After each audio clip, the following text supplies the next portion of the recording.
camera, Wait, and then I can, all the. now we're recording, by the Hi. way. Look at all these names coming in. Oh Hi my, it's like there.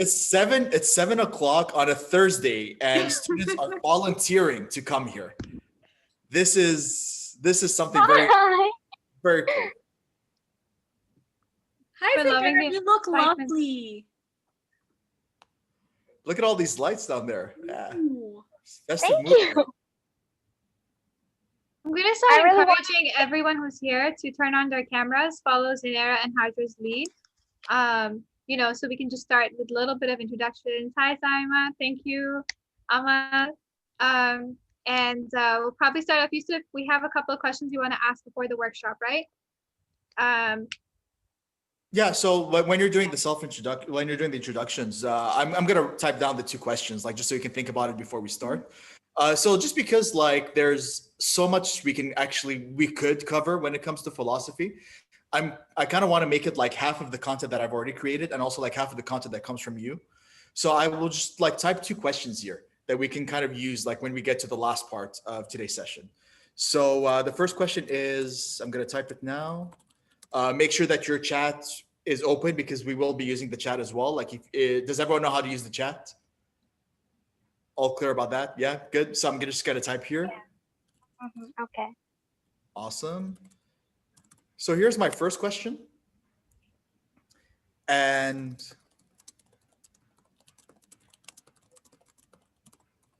here is my second session. So I think like either Raja or Bushra are gonna start by asking people to introduce themselves. So when you're introducing yourselves, if you could answer these two questions as well, that would really help with the flow of the lesson.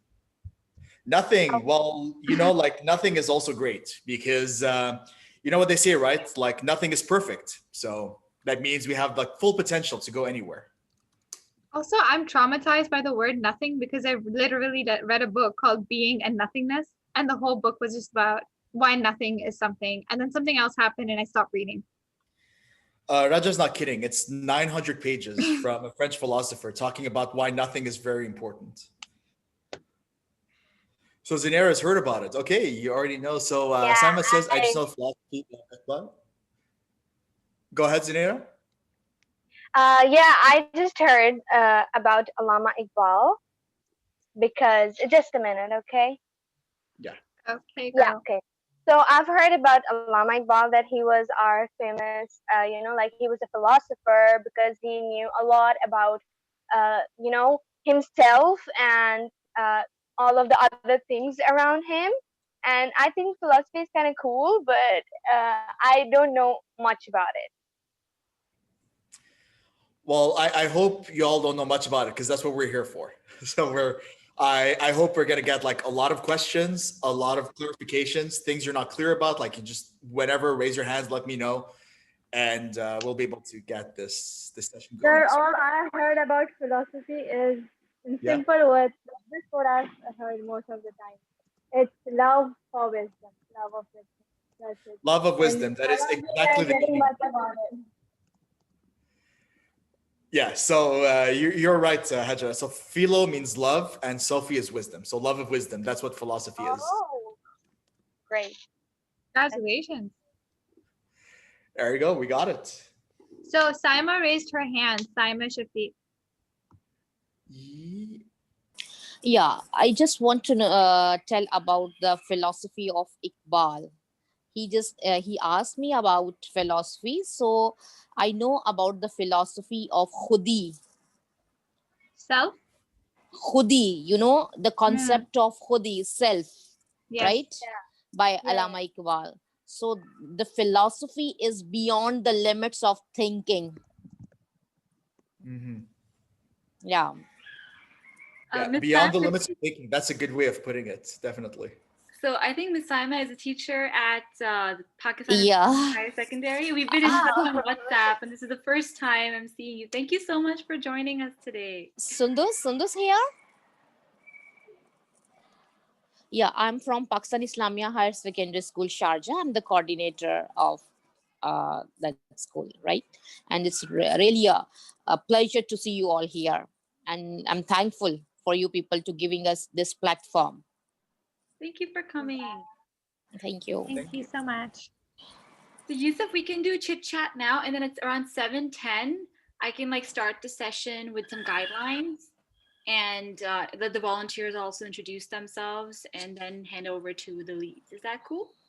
Excellent, no problem. We're reaching 15 people right now. This is a good number. And There's Iman's another giving the one. thumbs up. I have my hopes high. I want to touch 30 today, so let's see what happens. 30, that's what you're looking for. On a Thursday evening. I am ambitious. It's very ambitious. Very, very ambitious. Getting there. Well, we just might reach it. Can I tell you? Yes. Yeah, go ahead. Yeah, I'm just looking for the peace and rest in the Thursday evening after a long hectic week. Miss Saima, you come for peace and rest on a Thursday evening to a philosophy workshop? No. Yeah, you can say, because this is the platform where you will provide us about the philosophy and theme of philosophy. Obviously, we will be getting much more about it. So it would be a source of calm and peace, like literature, all the things. I love that. I'm so happy. Possibly. We'll see how it goes. I like I'm this. curious how much peace we'll get when we have 20 teenagers arguing about what art is and isn't. Yeah, that's one of our questions today, Miss Saima. What is Sorry? art? One of our questions today is what is art? And What is what is what is art? art? Okay. Yeah. Art is the expression of your inner. Well, we are going to Can have I- this can debate I, in a little bit. Can Okay. I answer this? No, not right now, Zanera. You will have the opportunity to have a very healthy discussion about it. We're going to show you an image and everything, and then we want you to look at the image and then tell us if you think it's art. So let me not give any more spoilers. Excuse me, Bushra. Please let me let in my friend, my colleague. She is Shahina Shabir, and she's trying to, I think, join the meeting. Oh, all right. Zahid, do you think you could let her in? It's Shahina Shabir. Okay. She's trying to join your meeting, right? Yes, She because is? we're controlling the people coming in based on the sign up list. So it's good. Thank you Yeah. for letting us know. We'll definitely let her in. Yeah, actually I requested her. It's interesting. It would be interesting session, inshallah. So I requested her to join the meeting and this session.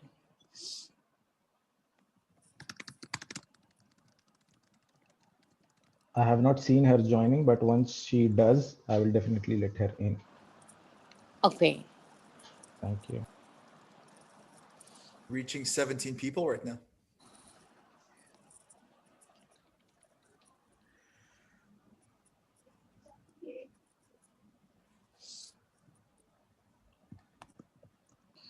So has anyone here attended any of the other sessions? Have you had a chance to do anything else with PYF? Yes. I missed it. And I'm really unfortunate I missed it. Oh, that's a shame. Anyone else? Yeah, when I got the link, I wanted to join the previous ones, but like the date was already passed. So these were the ones, three of them I signed up for is Thursday, Saturday, and another on 28th. Which is the one on the 28th? Is that Muhammad Al-Lahabi's one about history? I think that's on the 22nd. Let me check That's- my calendar. That's on the 22nd. Okay. Yeah. We're excited about that one too, methodologies in history.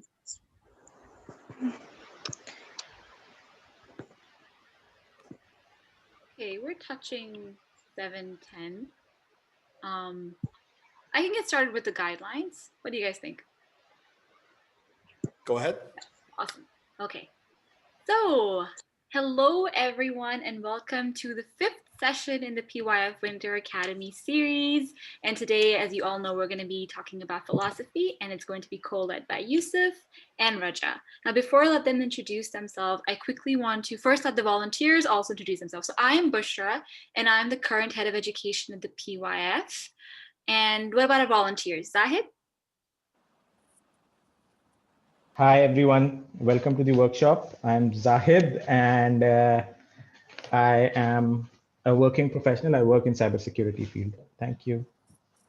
And we also have Mahnur here. Mahnur? Hi everyone. I'm Mahanur and I'm studying medicine. And today it's an honor to be part of the PYF, the workshop, and I'm handling the marketing today. Yeah. And Kinza, I don't think Kinza's here yet, so then no worries. All right, so let me quickly go over some basic guidelines to make sure we have a smooth workshop experience. All right, so the first one, basically, if we were in a classroom, we'd say no cell phones, but we have to be on our technology devices right now. So that's not the rule, but the rule is try not to be distracted right now. Try to focus on the session as if you were attending a talk or you were in a classroom, although it's going to be more fun than a classroom. So this is a workshop. It's not a seminar. It's not a webinar. It's on a lecture. You're here to interact. So do express yourself, but withhold judgment and try to be as open. Make it a safe space for everyone to share and feel welcome. Why is that a Canadian flag on withholding judgment? Because Canadians are very good at withholding judgment. Right, I actually don't know. Rajaa selected these icons. I didn't realize that. This next rule is kind of important. We really want everyone to at least switch on their cam for a brief period of time because we want this to be as close to a classroom experience as possible. We want people to know who's in the space, and that will make it more comfortable for them to share and also for the workshop leads to interact with you. So if you can, please switch on your cam. Zahid will be getting in touch with you to ask you if and why you're not able to do that. If you have a serious reason that you're not able to do that, it's fine. Just let him know. But as much as possible, for the sake of the guidelines of the session, try to keep your cam on. And like keep your cam on, also keep your mind open so that you can absorb all the wonderful information you're going to acquire today. And be ready to discuss and share your ideas. I think the next one is about how you can do that. So in order to, the next one is just enjoy, but one more little guideline that we have is in order to make the session smooth, from when I hand over to the workshop leads, they're going to lead the session. So if you want to say something, please raise your hand or type in the chat box and wait for the workshop lead to prompt you to speak. So that way there are no interruptions, the session can flow smoothly.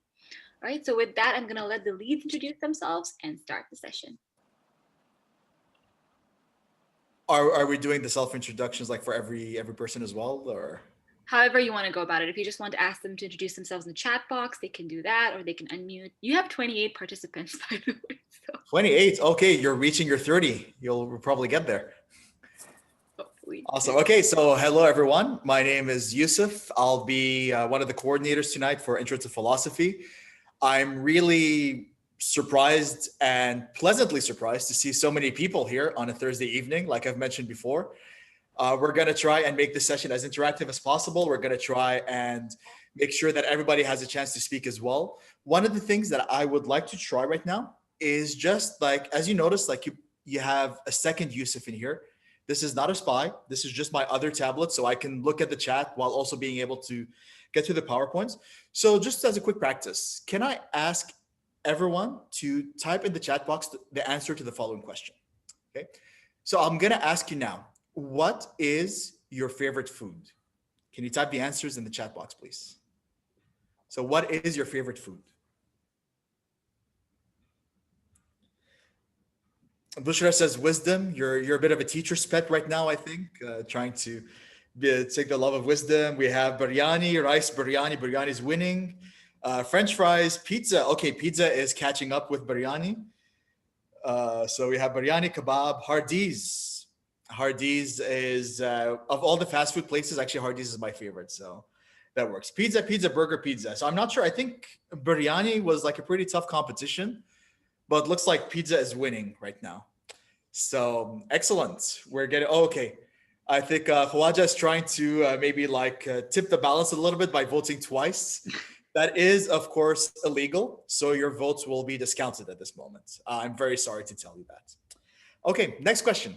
So everyone is being able to get in the rhythm. I think this is pretty much everyone who typed in the answer. Would you consider yourself more of a morning person or a night person?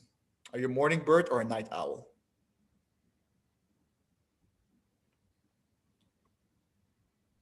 Night, night. We're getting some morning. Night owl always. I like that attitude. Always. Yeah. Okay, we got a mixture of both. I assume that a lot of people here would be night owls. That's why they're here late in the evening. Morning now, night when exams, which is probably happening soon, right? Literally both, but night owl. So Ahmed has a bit of morning and night, but mostly in the night. Whereas Shahira is more of a morning person, as is Rabia and Nahiba. There we go. But mainly night. Yes. So we got a good mix here, a healthy mix of morning people, night people. Some people will be awake, some people will be less awake, probably. Make sure that everybody's active.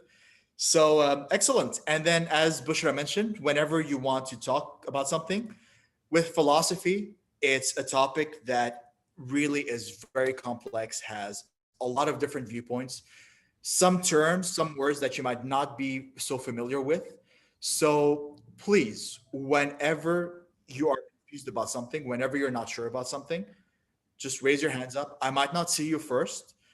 If you notice that your hand's been up and I haven't answered your question, you could just type in the chat box like I have something to say because I'll be able to see the chat box faster, right? Or one of the volunteers will be able to tell me. But anytime, even if I'm in the middle of a, you can raise your hand and I will answer because we want to make sure that you are all able to follow along and you're all able to participate. Before I hand over to Raja, does anyone have any questions so far? Any questions, any comments? You can let me know in the chat. If not, just like say that everything's clear so far. I'm gonna make sure everyone's good. All good. Excellent.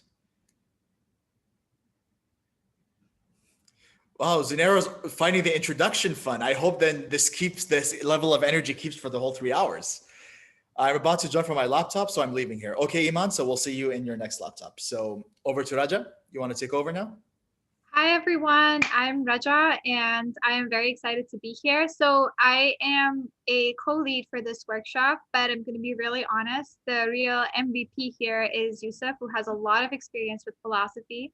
I met him last year in a philosophy book club and it was absolutely fantastic. We've read a lot of books, met a lot of people through that, and had a lot of healthy debates and a bunch of inside jokes. We hope to like kind of inspire that kind of thinking today as well.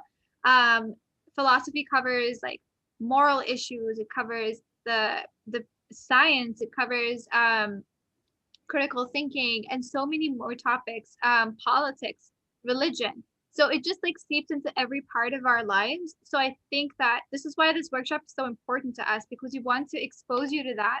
And then hopefully after this workshop, you're curious and you want to learn more. And we will provide you some resources at the end. So look forward to those. And I will hand it over to Yousef now. And I guess we can get started with part 1 of today's workshop. We'll get started. Okay, well, I asked a question early on. A lot of people were not here yet. So I'm going to ask this question again. I will just type it in the meeting and I want you to try and answer. So some of you have already answered. I've recorded your answers, that's fine. For the people who have missed it, here are the 2 questions that I would like to get your input from.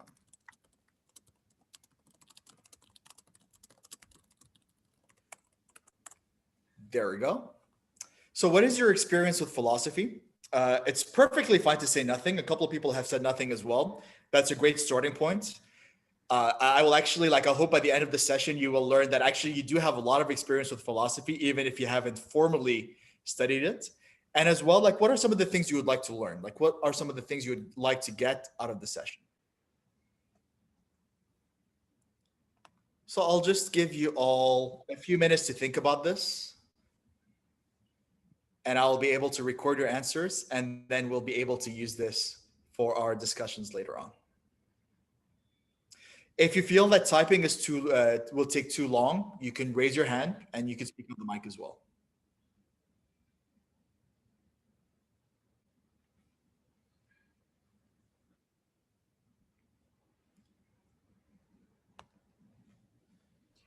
I want to make sure that everyone knows that there's a raise hand function for all of you. So the little blue hand will appear at the corner of your screen. So that'll let us know that you've raised your hand. A good point. Does everyone know how to use the raise hand function? That's fine. That's good. It just takes a few minutes to think about this because these are pretty deep questions. I'm just going to keep talking while you all are writing because, like dead space on the radio is not the most ideal. Bushra has her hand up. I can't actually raise my hand because I'm the one of the hosts, but the raise Oh, hand function, just to clarify, it's right above your chat box. So if the chat box on the right hand side, sometimes I get right and left confused. The right hand side, right above it, you'll see raise hand, just for people who don't know where it is. all right. I also want to encourage maybe the volunteers or the moderators can choose to answer this question if they'd like. Please go ahead. We're all here today. So we have like philosophy's approach you take to your work. Eman wants to know the basic concepts. Eman has only heard the name a couple of times, hoping to learn more about it. So Khawaja says philosophy is the study of general and fundamental questions. That's definitely something, yeah, about existence, knowledge, values, reasons, mind, and language. All of these things and more, which we'll cover today. Mahreen says, I have experience with philosophy as I've studied economics. I believe it overlaps with philosophy in terms of human welfare and trade-offs. Definitely, Mahreen, if you've studied any economists, like for example, Adam Smith or Karl Marx, they were economists and they were philosophers as well. So there is some overlap between the two fields. So we have Huda says, I've read about philosophers like Aristotle and Socrates. We're definitely covering these two. These are probably like the beginning, the foundations of philosophy. Fatma says, I don't have a lot of experience. I would like to learn looking forward. Do Dan Brown books count? Sure. Yes. Yes. I'm going to say yes to everything. Yes, it counts. Anything can be philosophy if you do it right enough, if you do it the right way. So the Shahir question says, is, so Yousef, sorry, the question is, does Dan Brown do philosophy properly? do Dan Brown's book count as philosophy, right? Or is it like, does Dan Brown do philosophy? If you're asking me if Dan Brown does philosophy right, he probably doesn't do philosophy or history very right, but that doesn't mean that his writing is not useful when it comes to actually being able to do philosophy. Excellent response.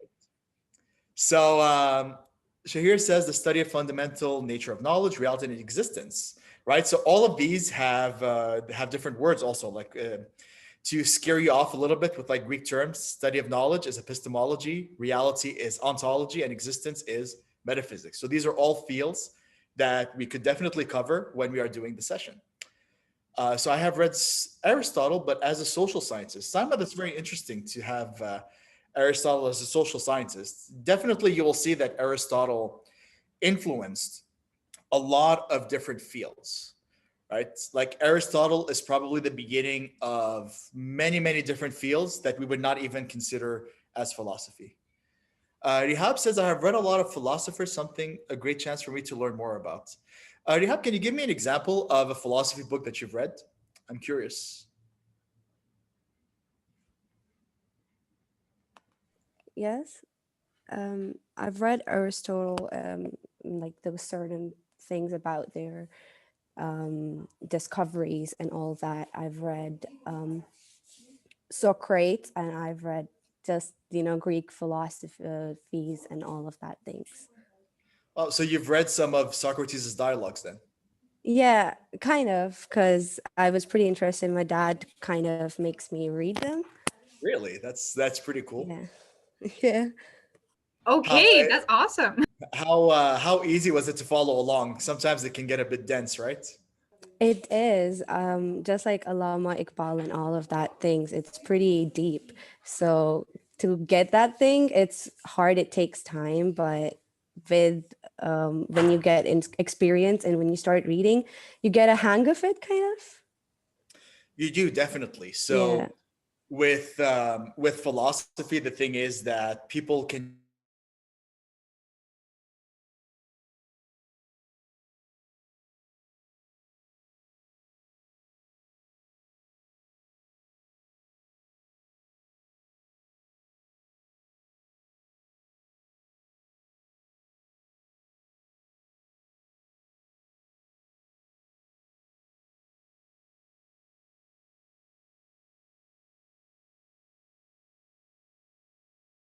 thing here. An example of philosophy is Buddhism. Exactly. That's like a very popular non-Western philosophy, right? So the theory of logical analysis about conduct, thought, knowledge, and the nature of the universe, which is ethics, aesthetics, logic, epistemology, metaphysics, all of these words that are related to philosophy. Excellent answer. Yes. So definitely these are some of the things we'll cover about. Unfortunately, I don't have a lot of Buddhism in this lecture, but I do have an open section in the third part where we could go deeper into Buddhism if that is something that everyone is interested in. I think we have some good answers here. I'm just going to start the presentation now. Let me see here.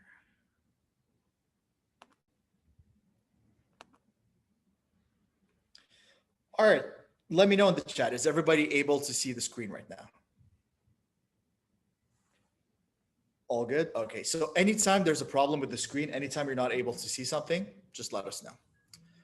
All right, so as you've probably seen in the discussions we've already had with people, philosophy covers a lot, right? And when Rajaa and Bushra asked me to do the introduction to philosophy, I had to think about this for a while because I'm like, there's so many topics we could cover. And of course, like philosophy is such a vast field that there's nobody who is actually an expert in philosophy. Even the professors you talk about, you'll have like a professor that specializes in metaphysics, for example. And even that professor won't be able to tell you everything about metaphysics. They'll maybe like have 20th century metaphysics or ancient Greek metaphysics, Buddhist metaphysics, all of these different ideas that come around. So what I wanted to look at here is try and find some of the underlying skills that philosophy deals in. So how we're going to do this today is the first thing we'll cover is not so much the main theories of philosophy, but how to think philosophically. All right, so we're going to look at some of the different skills that philosophers have that lead them to their theories and to their arguments and to the books that they write. After we go through this, we're going to have a chance for all of you to be budding philosophers and try to discuss some of philosophical questions yourself. So we're going to have some breakout rooms. I'm going to give you questions that are like some of the core of philosophy that many philosophers have commented on, and I'll give you a chance to apply those philosophical thinking skills and try and discuss it yourselves. And the next part is we're going to look at some questions and experiences. We're going to talk a little bit more in an informal way, kind of like what we did right now, to kind of go deeper into any questions that you've had about what we've studied, or if you have any like other questions related to philosophy. Maybe, you know, like you signed up for this course, you maybe had some things in your mind that you wanted like uncertain about or that you're really curious about. This will be your chance to kind of enter into these discussions with me, with moderators, with everyone else in this room. Finally, because like I said, this is only like an introduction, I'll give you a couple of resources, a couple of ideas that if you are interested in philosophy, these are some of the places you can start to look deeper into philosophy. Does anyone have any questions so far? I'm going to be asking this a lot because philosophy is all about questions. Hello, Assalamu alaikum. Can I ask you one thing? Yes, go ahead. Oh, sorry, who am I speaking to? Hamza Shams. Hamza, yes, how are you? Alhamdulillah, fine. What about you? You are fine? Yeah, good. Yes. I want to ask about, is philosophy is sharing of ideas or like sharing of opinion or what? Definitely. So one major part of philosophy is getting into philosophy as arguments, as sharing opinions. But the important thing about philosophy is you need to be able to justify your opinions, right? So we're going to learn about how to make your opinion stronger. Not just saying, stronger. I think the moon is made of chocolate. That's just my opinion, you know? Oh, so like implement your words into actions of others. That's definitely a way of looking at it. Implementing your words into action and as well making your opinions persuasive, strong, and logical. Oh, thank you. Thank you so much. Any other questions before we start? No, I just want to ask how much time will it take? How much time? It will take forever. You will never know philosophy fully. It's just something that you're going to keep doing, and it's going to keep becoming more and more interesting and engaging as you do it with more people. Yeah, it seems really interesting. Okay, go ahead. Sorry if I disturbed you. Oh, absolutely not. The whole point of this is to get everyone interacting. So thank you very much for breaking the seal and asking the first question. I hope everyone else follows suit as well with this. Yes, thank you. You're welcome. All right, any other questions? All good. Same as saying it is beyond limits. Definitely, like I think you mentioned earlier, a quote from Iqbal is philosophy is at the limit of thought. That's definitely some things we're going to be seeing today. All right, all good. So I'll trust the volunteers can let me know if any hands are up and I can't really see. All right. So let's begin with our first part. All right, philosophical thinking. We're going to be looking at philosophical thinking. And the reason I called this how to annoy everyone around you and have fun doing it is you're going to see pretty soon what this means. So philosophers, no matter which field, will typically engage in three kinds of thinking. There are three basic fundamental skills that all philosophers will engage in. So the first thing is philosophers will question assumptions, right? Nobody gets into philosophy because they are sure something is correct. If you are sure something is correct, you will never think about it. So philosophers start by questioning some of the assumptions, some of the ideas that we have, and try and see what are some of the holes, what are some of the gaps that we have, and if there are any other ways of thinking about these things. That's where we get into making new connections. You're probably not used to thinking of philosophy as this way. Maybe philosophy is something that you think is like extremely rational, very logical. Everybody is here, giving the reasons, scientific proof and everything. But actually philosophy is a very creative field, right? Because with philosophy, you are not only like questioning the assumptions that you have, you're also trying to make new connections. You're trying to find new ways of looking at the world. And that is a very creative thing. New ideas, exactly, right? You want to find new ideas. And finally, and this is probably the part of philosophy or the part of thinking that all of you are familiar with, maybe in your classrooms, maybe in any sessions you've had. If you've taken Rajaa's excellent critical thinking class, like that's also something that you've looked at, is justifying your claims, right? So it's very good to have different new ideas, think about different things. But after a while, you're going to have to actually justify these ideas and why you have these ideas and why these ideas are correct. So questioning assumptions, making connections, justifying claims. These are the three things we'll be looking at in this part. We will start with questioning assumptions. I'm going to ask everyone a question right now. Actually, I'm really, really curious to see your answers because when I use this question to my students who are maybe a few years older than you, most people got this wrong. I do think, however, that based on the cultural changes that we've had the past few years, I think like people your age will get this more right than wrong. So let me see if my theory is actually correct. Maybe you've seen this question before. It's a very famous question. If you know this answer, hold out before giving the answer. Let's give other people a chance and then you can give your answer. So the question is, here's a story. You have a father and a son. Very unfortunately, very tragically, they get into a car crash. And the father passes away in the car crash. The son survives. And the son goes to the hospital. When the son reaches the hospital, the doctor looks at him and says, "Oh my God, this is my son." So the question is, who is the doctor? I'll repeat it one more time. Father and son are in a crash. The father dies, the son goes to the hospital. When he reaches the hospital, the doctor there says, "This is my son." So who is the doctor? Sir, can You I? can type in the chat. Hajra, you want to go ahead? Yes, please. His mother. It's his mother. I knew it. My theory was correct. So I've already seen answers. Zinera saying his mother, Hajra saying his mother. Exactly, right? The doctor is his mother. My theory has been proven correct. Thank you, everyone. You were able to prove my ideas. So, based on a lot of cultural assumptions that we've had before, people who are older actually have a difficult time answering this question.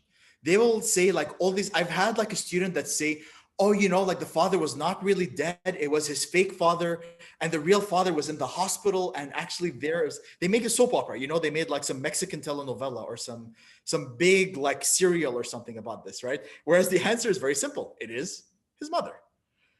So these are the assumptions that we have, right? So these are some of the things that we don't really think about that can actually give us some very wrong conclusions or very wrong ways of looking at the world. So when we question assumptions, this is what we're looking at.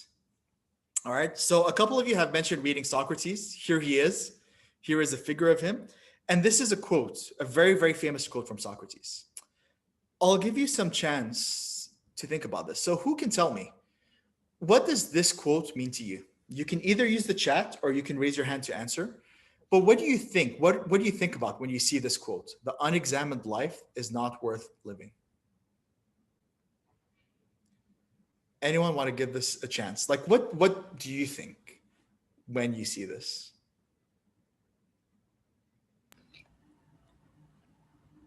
Oh, Hamna's raised her hand.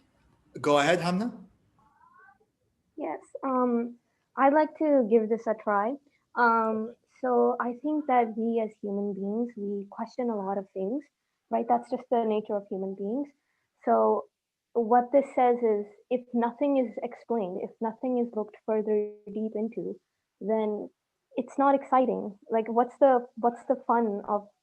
Yeah. Oh my God, I'm tripping over my words. I'm so sorry. No, you're doing. I really like your answer about like it being more fun when you question things. Yeah. Oh, okay. So wait, I'm trying to think of an example. So when Neil I'll give the example of space because it's so vast and mysterious.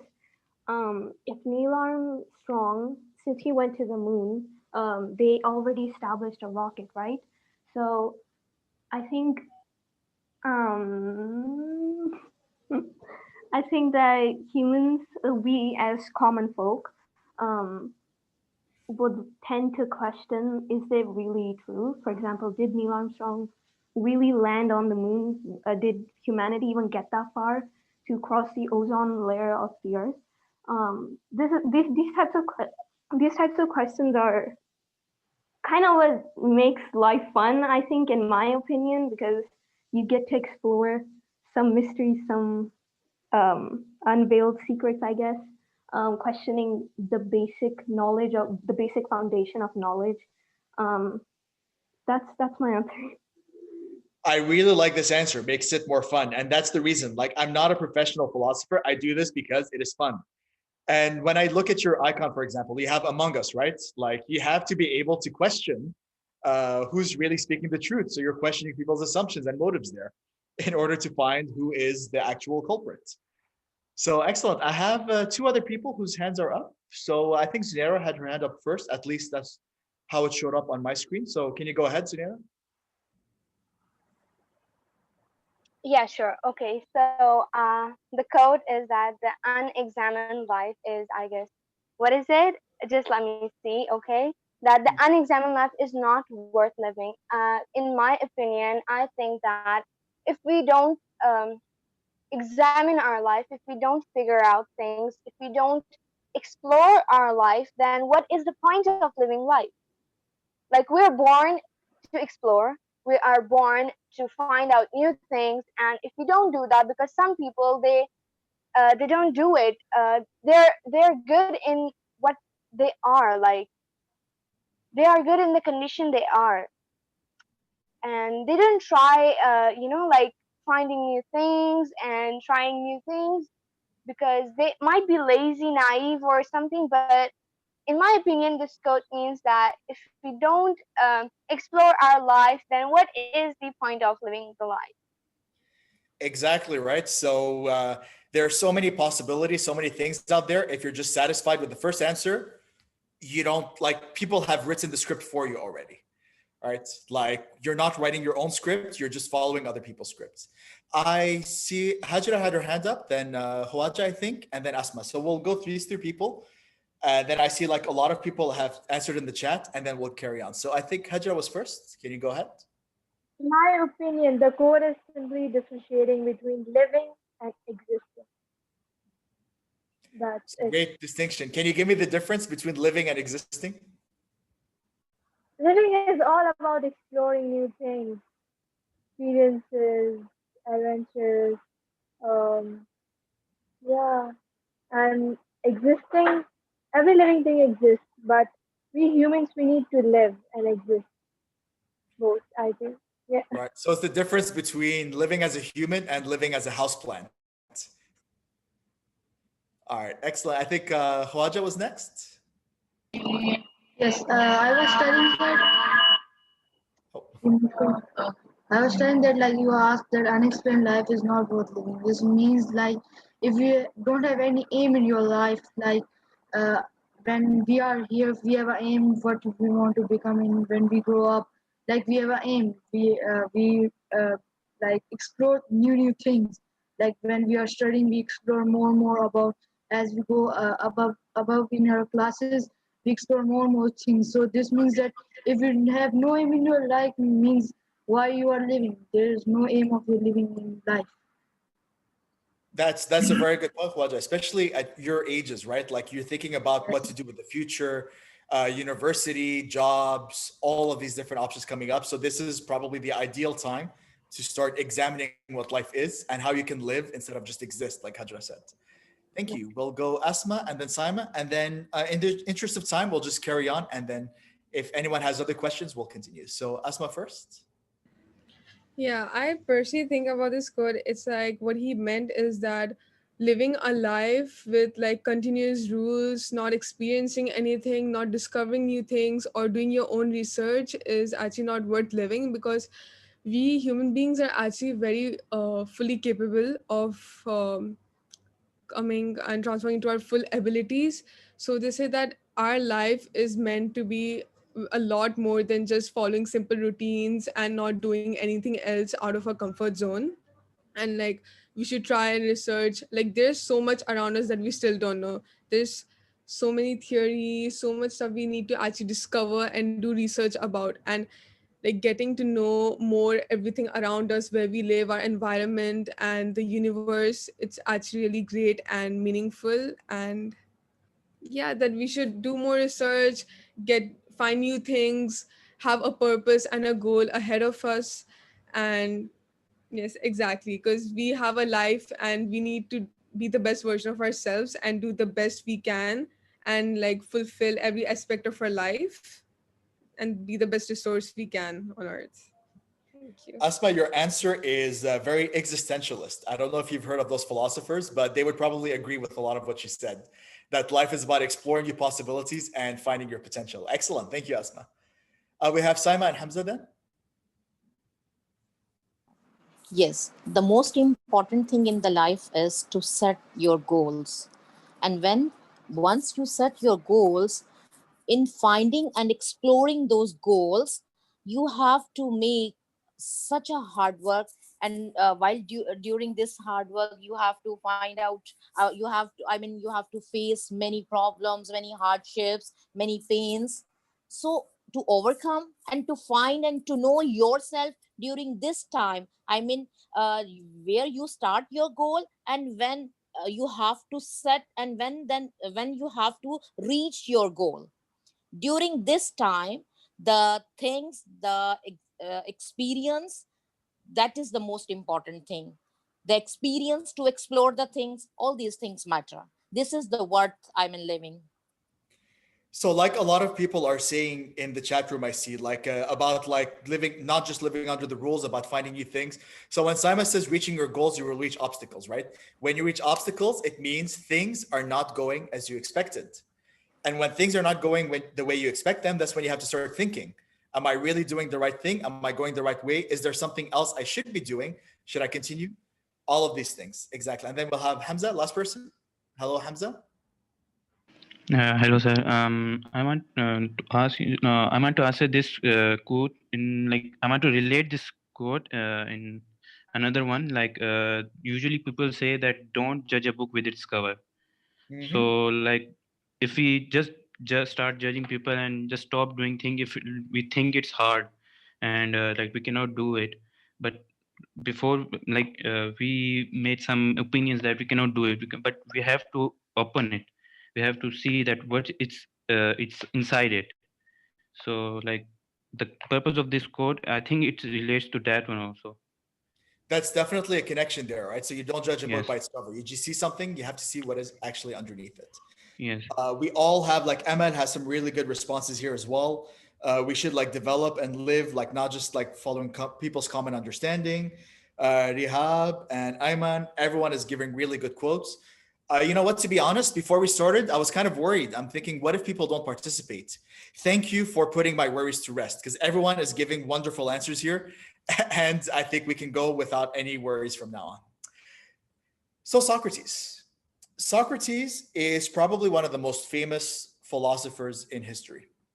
He lived in ancient Athens more than 2,000 years ago. And what Socrates would do, which was very unique, is he would go to the Athenian agora and just question people there on the streets. So the agora is like the marketplace that everyone gathered in. If you want to imagine it, imagine that you are in Dubai Mall and then Socrates comes to you and just starts randomly asking you questions there. That is exactly what he did in ancient Athens. So you and your friends are walking, maybe you're walking in Dubai Mall or whatever like gathering place that's very famous wherever you are. And then this man would come up to you, an old man would just come and say, "Oh, hey, where are you all going?" "We're going to Virgin Megastore." "Really? What are you going to do there?" "We'll buy some phones." "Phones, right? Like, why are you going to buy a phone?" "I don't know. I want to talk to my friends." Yes, friendship and communication is very important, but let's sit together and think, what is really communication? What is friendship? Right? You first time you meet him, you're gonna think, who is this weird guy? Like, why is somebody interrupting me and my friends when we're walking down the street? And then you see him again. You see him another day. You see him like pretty much like once a week, every once in a while. And after a while, you realize that the discussions you have with Socrates is kind of enjoyable. Like you are able to really discuss with this person, have some thoughts that you've never had before, challenge some of the assumptions you've had. Maybe your friends get together. There's like a big crowd around Socrates as he's sitting in the middle of Dubai Mall, just like asking people questions and everyone is listening. So he was especially popular with the youth of Athens at the time. And there are many reasons why he was very popular. One of the reasons is that he actually took what young people were saying seriously, right? So he would actually sit down with them and think like, okay, you are worthy of time to discuss, to sit and talk about. I'm not just lecturing to you, I'm also listening to your opinions. I'm discussing your opinions. Another reason that made him very popular was that the youth of Athens loved the way that he would challenge people in authority that were very pompous about their knowledge. You have to imagine, maybe you can imagine this person, they're wearing a suit, they're wearing a tie, maybe they have a beautiful mustache here. They look very angry because looking angry means you're very serious. And they're always saying, "You children, you don't know the value of hard work." And then Socrates would see them and would say, "Really? They don't know the value of hard work? Well, tell me, what is hard work? What is the value of hard work? What do you mean when we say hard work?" And then those people, those big people with their suits and mustaches, would not be able to answer him. And so, like the people of Athens would love just watching Socrates take these people down by showing them that actually they don't really know the assumptions that they are working with. After a lot of historical and political incidents that is beyond the scope of our lesson today, Socrates was put on trial. And one of the accusations was that he was corrupting the youth. He was bringing all these new ideas and making people question their traditions, and people could not have that. But Socrates was still well liked by the people of Athens. So they told him, "Listen, um, if you promise us you will stop doing philosophy, you'll stop going to the mall and stop like questioning people, we will let you go. Otherwise, we have no choice but to give you the death penalty. Socrates refused. He said, I'm doing all of you a favor. Actually, you shouldn't be executing me. You should make a statue of me. He was not very humble. You should actually be making a statue of me because I am giving you a favor. I'm letting you know how much you don't know. And that is where the quote comes from. The unexamined life is not worth living. So Socrates chose death instead of stopping philosophy. And that is why he's considered one of the heroes of philosophy in all of this time. And that's what makes his method, the Socratic method, very popular in philosophy even today. So, what is his method? His method involves talking to people and asking them questions about examining their assumptions that they didn't know, that they never questioned. So, one of the questions I'll ask you now, before we look at the answers, I'll just ask you a question. Why, you can use the chat room to answer this. Why do people have wrong assumptions? Just let me know in the chat room. Why do we have wrong assumptions? Why do we have wrong ideas?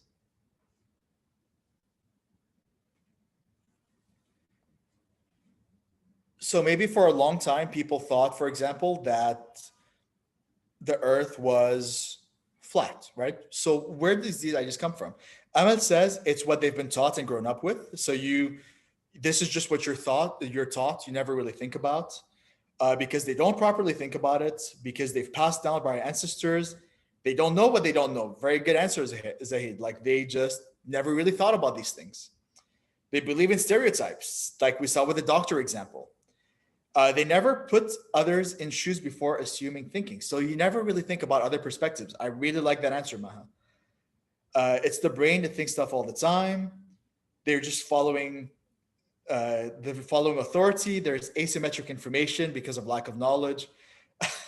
Mahnur gives us a very modern problem. They believe in Google 100% of the time. You just Google what is the earth and then you find the first thing that you find. They don't question things, or because it's easier to act on your behalf than go research about it. Exactly. So these are all very good answers. Scared of losing their power or faith. Well, that's a very deep one, Iman, right? So they're scared that if they question, they might not like the answer that they get. Right.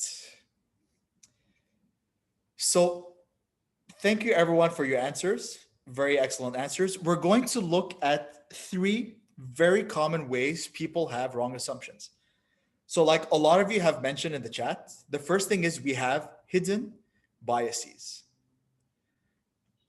Can someone tell me, when I say a bias, what does it mean to have a bias? Right? Let me just type the word here. So what does this word mean? I keep raising my hand, but I feel like I know all the answers already and I should just keep it down. Go ahead. A bias is a preference for something. A preference for something? Yeah. Nabiha has another answer. Would you like to go ahead, Nabiha?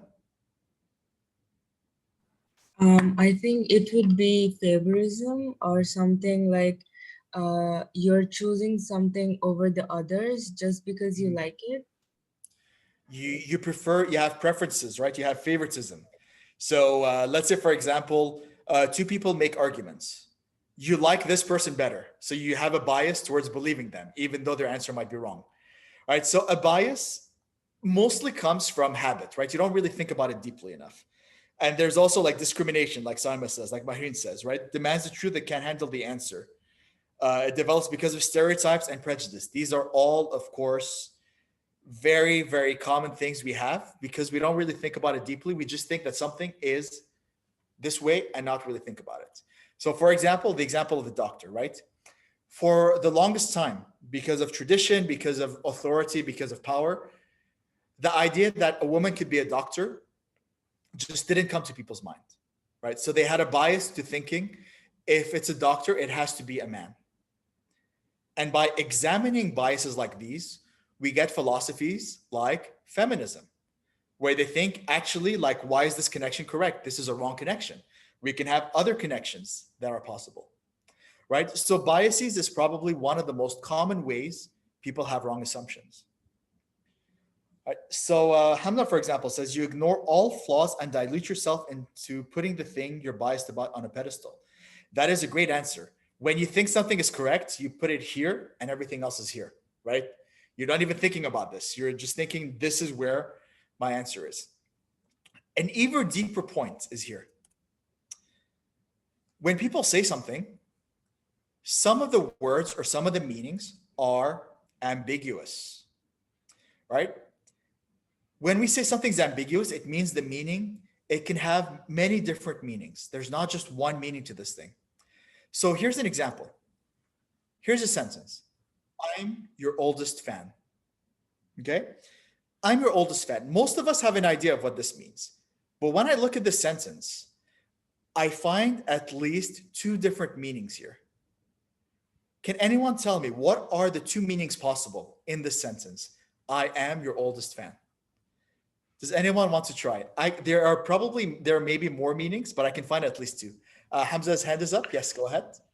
One might be that I'm following you for a very long time, for more than 5 years, 6 years, and another one might be that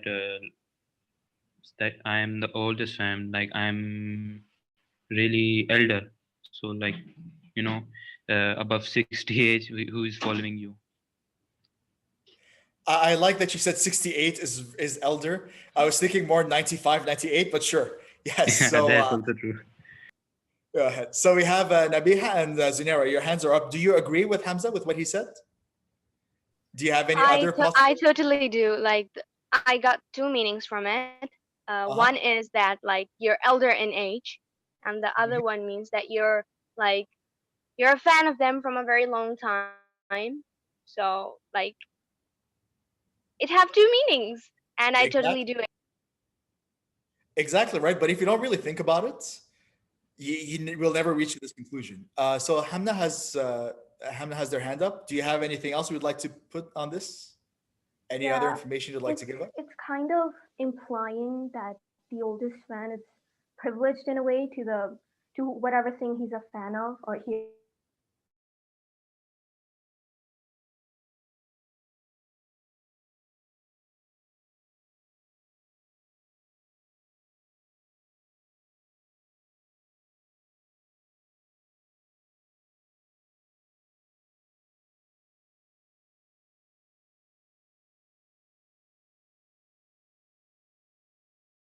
it's kind of K-pop is definitely an example. Everyone, I want you to say congratulations to Hamna because Hamna managed to find a third meaning in here. One meaning that I didn't even think about. So we have oldest fan meaning like I'm here the longest. It can mean I'm elder. It can also be a way of arguing. Like I am the oldest fan of BTS. How dare you tell me that I'm wrong? Right? That's definitely a way you can look at it. So excellent, great job. See, you've already started like questioning assumptions and finding new meanings. Nabiha, you have your hand up. Is there anything else you'd like to say as well? It can also be that it's both, like the person is actually old and they are the oldest person, and that way it can also show the stubbornness that I think they know for a fact that they deserve something. That's why the word is given in a way. I have a feeling a lot of you have had experiences in fandom because all of you are so quick to point out that somebody who says they're the oldest fan means that they want to they want to dominate the conversation or have like more privilege or more entitlement to the experience. Definitely, right? So when somebody says I'm your oldest fan, it can either mean that they were the first person to join the BTS fan club. It can mean a 95-year-old grandmother who has a Harry Styles poster on top of her bed, like as she's knitting. Or it can mean that somebody is arguing on the internet saying, I'm the oldest fan. Don't argue with me. Hamza has one more thing to say. Yeah. It can also mean like stalking someone. Stalking someone. So you're imagining that a pop star or an actor is opening the letter that says, I'm your oldest fan, and they suddenly get scared. It's like, oh my God, what's going to happen now? That's another way, right? So Yeah. notice how all of these are ambiguous, right? So like if you just find the first meaning, that might not be the meaning that people were thinking about. So when somebody gives us something, we always want to clarify the meaning that they're using in this case. The last part is probably the most. I think somebody was trying to say something, or was that just an echo? All right, that's good. So the last one is probably one of the most important things, is that meaning will change based on where you are and what you're doing, right? So the context will change the meaning. What is true in one place might not be true in another place. Somebody doing something in one place can have a very different meaning if they're doing it in another place. Here's an example. I put people in a big chair and then pull out their teeth. So who am I?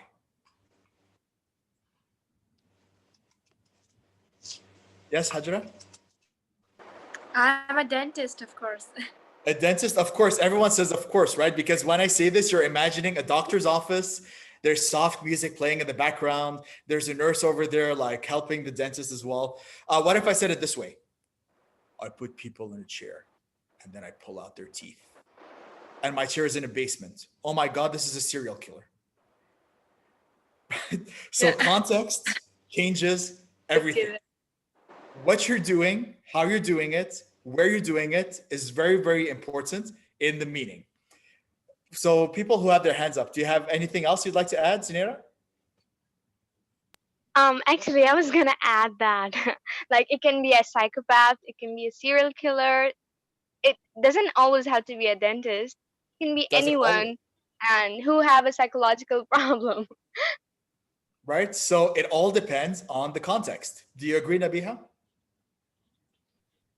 Yes, for sure. But I would also like to add that it can also be a social person. Like they tend to have this contest of having, like, talking about people in a big way. Like they make them seem so big and good, and then at the end of the day, they make them like in their hands. It's like they're trying to blackmail in a way, or with fame and stuff. So that can also be the case.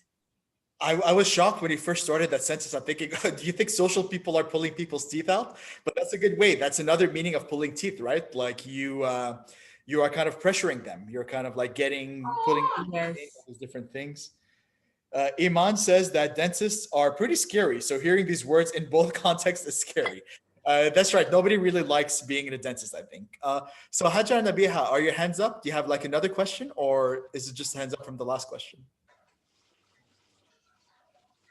Okay. Can be a comedian. For example, like the expression pulling teeth can also mean like you're in a classroom, nobody is participating. You're really trying to get them to answer. It's like, come on, guys, come on, everyone, like give me an answer, right? So that is pulling teeth. So that could also be like maybe a professor in a classroom that's very bored. They're pulling their teeth. Javier says it can be a comedian. That's one possibility, right? They could be a comedian, like trying to pull people's teeth. Maybe like pulling their legs is a more common way of saying that, like to make a joke. Psychologists. So all of these depend on the context. The psychologist that pulls teeth, though, I'm not too sure about. Maybe you want to get a better psychologist if they're pulling your teeth. No, I meant, like you said, asking people to participate, and if there are patients who don't want to contribute that way. Definitely, right? Good point, Ayman. So that's one way of looking at it, right? So a psychologist, maybe their patient is very hesitant, very reluctant to answer, so they will have to pull their teeth out. Not in that way, though. So now we've looked at the three ways that we have assumptions. Let's look at some ways that we can question our assumptions, right? So the first thing we have to do is we have to question some more. We have to question everything. We even have to question the question that we're asking. All right. So that's why we have who, what, when, where, why, how, what is the context? When is this true? What is the meaning of this? What are some of the other things we can think about, right? What are some of the examples where something can be wrong? So if somebody says this is true, you can search for counter examples. Say, well, you say that, for example, like somebody says you have to drink milk because milk is healthy. You think, okay, but what if somebody is lactose intolerant? Then it's not healthy for them, right? So here is a counterexample. You can also find different contexts where these assumptions don't work. And this is what Socrates would do all the time. He would go to the agora, he would go to the mall, to the shopping center, ask different people, what is justice? Okay, why is this justice? So you're saying justice is when people have revenge. But in this example, justice is not really correct, right? So be ready to question everything. You can take this to logical extremes. You can take this to really, really far sessions, right? And I would advise you to be careful how you do this. Because imagine if your parents come to you and say, why did you fail the test? And then you look at them and say, mother, what is failing? How do you know that I failed? So in this example, like, what if I got this answer correct? That would not be failing. There is a reason that they executed Socrates for asking too many questions. All right, so we want to be careful. Won't these many questions make you go mad? That's what Hamida is saying. Exactly, right? So it will make you mad if you're trying to find the correct answer. But the thing that I want to emphasize with philosophy today is that it's not really about finding the correct answer. It's about finding new ways of looking at the world, right? So if you think that justice is only this way, by thinking of counterexamples, you get a richer idea of what justice is, right? And it kind of expands the way that you look at the world. So again, look at your ideas from a different perspective. Some of you mentioned earlier on that people like don't really have assumptions because they don't really think about things from another person's point. And one of the things that the Pakistan Youth Forum emphasizes is empathy, right? So empathy is being able to look at these different perspectives, how different people will think. And one of the best ways to do this is, of course, to discuss your ideas with other people. All right, does anyone have any questions or comments so far? Please let me know if there's anything. Asma already has hands up. Excellent. I like this enthusiasm. Go ahead, Asma. I feel like there's always more than one side to a story. And I feel like nowadays, many people, whatever they hear, they always assume things and have biased opinions. I mean, there's nothing wrong, but then we should always be open. And nowadays, especially some people, they have this mentality that they are not open to too many things. They always want to just stay in their comfort zone. And when anyone tries to introduce them to new things, new imagination, and have some creativity, but they're not always open, they're just always staying in their comfort zone. But I feel like we should always try to be open to new things and try to discover more new things, even though if it even shows us that what we believed our whole life is wrong. So we should start seeking out the truth, basically. That's Your it. first comment about people just like finding one side. My God, have you been on Twitter these days? Like everybody It's is just I just, got something from my English classes at school. what was that? I was reading a story, actually. Which story Story was of, that? yeah, I think the story of an hour or something. I do not remember the chapter exactly, but I just remember, oh, in that we actually basically study about discrimination and prejudice, and they were always telling us that there's just more than one side of the story. Definitely, right? So there's always different sides. There's a famous short story called what was it called? In the Bamboo Grove by a very famous Japanese writer. And the whole story is there was a murder that happened, and then three different people give their different accounts of what they saw, right? And everyone has totally different ideas about this. This is also a classic film from the 1960s called Rashomon, which follows the same idea. I'll go to the chat really quickly. Hamna says something that some things are better left unsaid because in the end, changing society is impossible. I would argue that changing society is impossible is an assumption that we could probably question and see, get deeper if that really is impossible or not. Oh, you have your hand up. Yeah, go ahead. Well, I say that. Well, maybe I've just lost in humanity at this point, but I say that because It's been a rough year. it has. Holy cow! Have you seen online? Everyone's canceling each other. What is happening? Mhm. Um, but I say that because, for example, well, I'll reiterate and rephrase the whole question. So society is very hard to kind of change because we've been going like this for such a long time. It's kind of, it's just our way. It's kind of like that time when robots were being introduced to society. Everyone kind of freaked out, like, holy cow, nope, this is not happening because we're gonna lose our jobs, stuff like that. But in order for robots to be introduced in a economical and like a helpful way, because that's the intention, right? I think that can't really be possible unless we change our society from being very money oriented to very service oriented, which, because money is such a huge part in our daily lives. Like, we can't, everyone on earth is honestly stressing about money, especially in these times. So it's kind of impossible to not think about money and actually find good people who are at the top and are not selfish human beings. Sorry, is this getting too dark? No, I that's. think I I'm think getting a too lot of into people this. have this in their minds right now, so that's definitely like a relevant point to bring up. I mean, like, I hope that you'll be able to find someone that you can share with and not really have to worry about money that much. Like, there's definitely people out there that have these different ideas. I'll also like give you an example. You mentioned robots, but here's an example where even Socrates didn't question his own assumptions, because when writing was introduced, Socrates thought writing was a bad thing. He said, writing, oh no, like people are going to lose their memory. They're going to forget everything. They'll never like think anymore by writing. And we've seen that actually writing was able to change a lot of things in the world, right? So we never know. Like, things are always changing. There's always different ideas and different possibilities out there. Iman, you'd like to add something?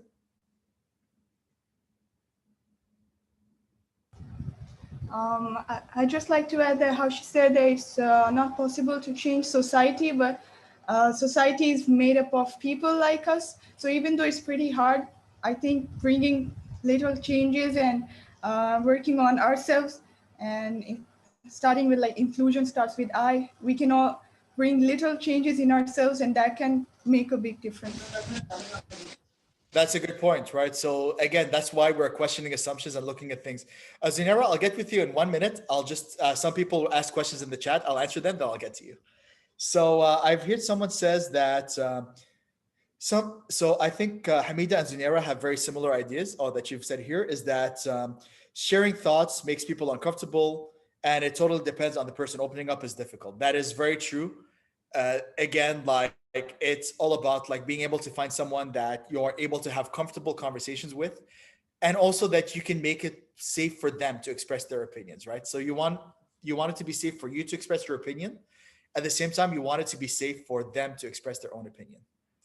That's Zinera. I probably like answered your question in the chat. So do you have anything else you want to add in there? Well, the thing that this society really needs right now is sympathy, empathy, and how to be a human. Because if we start being a human, we can surely change everything. But some of the people have lost their ability, like their humane ability. So it really, messes up the whole society, and thus we cannot change the society. But I believe personally that we can change the society, and if we are like, if we have that potential inside of us, if we have that thing inside of us, that people listen to us, and we can, express our feelings to them, they can express their feelings to us without any, like harm. Because most of the people may have experienced that people aren't, like, people aren't the same nowadays. Like, if you trust someone, that you cannot trust the other person. So that's it, and sure thing that opening up is really hard, and maybe that's why our society cannot, like, do the thing. So what were those three words? Sensitivity, empathy, and sense of humanity. Was that it? It was sympathy, empathy, and how to be a humanity. Sympathy, empathy, how to be humanity. Put that up in a banner and release it everywhere, because that's what everyone needs to listen to these days. Exactly. All right, awesome. Fatima asks a question about, can religion be a reason for someone to pursue philosophy? Fatima, definitely. So Raja already answered. There is philosophy of religion, and even like some of the earlier Muslim thinkers, like especially the Abbasid regions, it was probably like the best philosophy came out of that time, right? And if you sign up for the if you sign up for the class that Muhammad Al-Lahbi, one of my friends, is going to do, he will actually has a lot of information about that. So philosophy of religion is definitely a thing. It's definitely something that people have been pursuing from the very beginning. Excellent. So now we've kind of looked at some assumptions. Let's do some exercises and let's see if we can. I'm going to give you some statements. These are probably statements you've seen a lot. What I want you to do is try and question the assumptions behind some of these sentences. All right. I want to see if somebody is brave enough. Does anyone want to volunteer for the first exercise, even before I show you what it is? Is anyone able to step up out of their comfort zone and try and answer something even before they know what it is? Any brave people? I'm ready. Nabiha, go ahead. Nabiha's hand is up. Sorry, someone else also had their hands up. You'll be the next person. All right. So Nabiha, you ready? Yeah, So Nabiha well, first, then Hamza. Yeah. yeah, So Nabiha, first question. yes. You want to look at the following statements and try and come up with the assumptions and biases that this statement might have. Okay. The first statement is, if you were my friend, you would help me cheat. Okay, so here is an assumption that it's talking about their friendship, and the first thing I would assume is that how thin and narrow their friendship is, that only with the help of cheating the friendship can move on, and like the line of being a friend and not being a friend anymore is just so thin in here. And it also shows that the person is using the other person in a way, because if you can utter this kind of sentences with your friends, it kind of shows that you are using them, or if not that, maybe you're trying to use them, or at the end you will just become a distant person or just have someone else. Right. So I want to know in the chat, does everyone agree with what Nabiha said? So basically, their definition of friendship is very thin, very narrow. Right. Thank you very much. Very brave. Round of applause for the person who volunteered. I like this. You volunteered without even knowing what I was going to say. So that's great.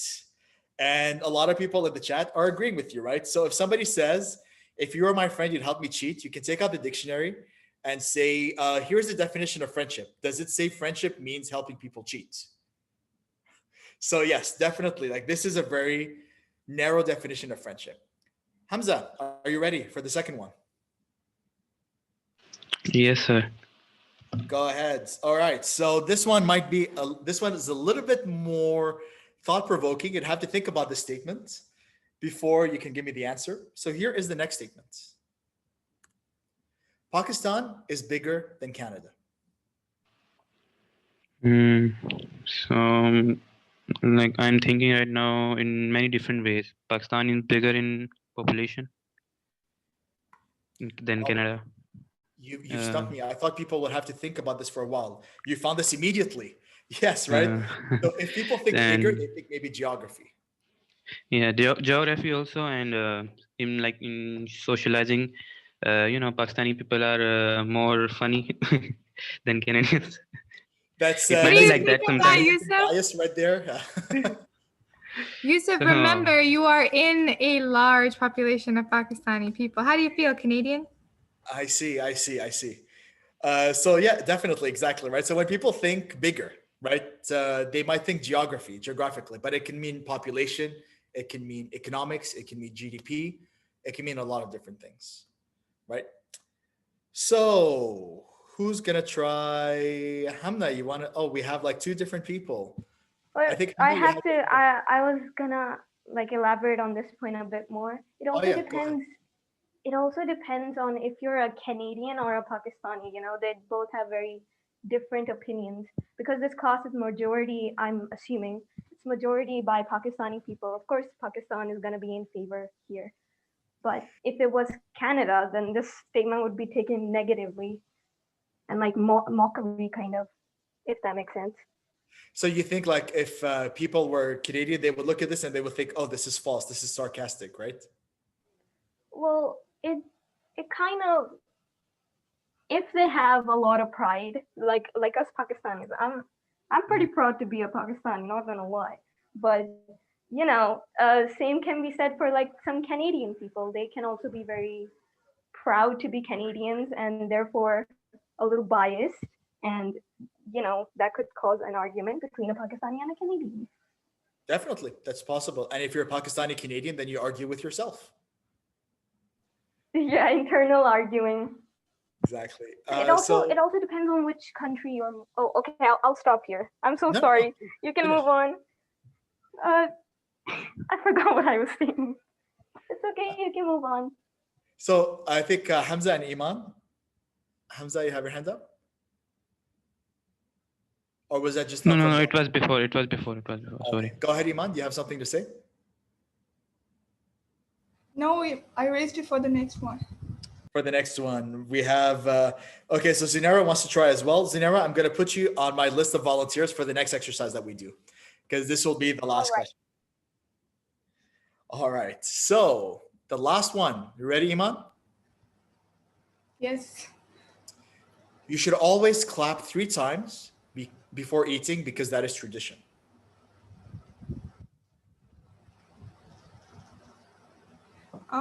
Is that like traditions passed through generations which don't really make sense? Is that what was I saying? Referring to things that are passed by our ancestors which don't really mean anything, but we keep doing them because we've been taught that way since we were born, or we've seen those since we were at a young age where our mind was developing. So now it's so deeply embedded that we can't really change it. Definitely. So again, like thinking about tradition, not really examining things. Hamza, your hand is up, or was that from last time also? Let me ask you one. Sorry, last time. Yes. You want to ask me something? Yes, you can ask. Oh no, go ahead. I just want to ask Iman because you answered this. Okay, so you've said like this is just tradition. You're not really thinking about. Can you give me an example or a counter example where it's not possible to do this? Sorry, I didn't hear. So the question is, you must clap 3 times before eating. Can you think of a counter example where it's just not possible to do that? Not possible to clap? Yeah. I mean, when you have food in your hands, you can't clap. You have food in your hand, you can't clap. Asma, do you have another idea? I actually wanted to comment on the statement that it also depends on the audience. Like what kind of audience do you have? Because like, for example, some younger children, they would obviously follow their mom if they're asking that it's a tradition, you have to. But whereas the teenagers such as us, we would always question that why is it necessary? Why do we have to do this? So yeah, I just mean it depends on the audience. Exactly. So I have like different ideas with that. So next person, I think, yeah, Aman, you had your hand up as well.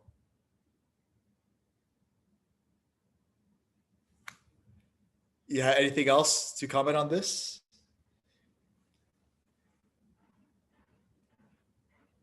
All right, maybe there's like some. Sir, can I ask you one more thing? That these claps can also be like they meant by clapping, by like washing the hand. We usually rub our hands together. Yeah. Yes. So it's also like kind of thing that you should clean your hand before eating your food. Otherwise, you will get sick and all. So That could be one idea. Yeah. Yes. All right, Zinera, your head was up and down for a few times. You can go ahead now. I'd like to add more that for us, like for the children, because that's the beginning that our parents, they teach us, they are our teachers. So if they teach us to clap 3 times before eating, so we would keep doing it unless, it becomes our habit and we like do it every single time that we eat. But, the thing is that in some household, it is necessary to stay quiet while eating. Mhm. You cannot talk, you just have to eat. And then, after the eating, you can talk.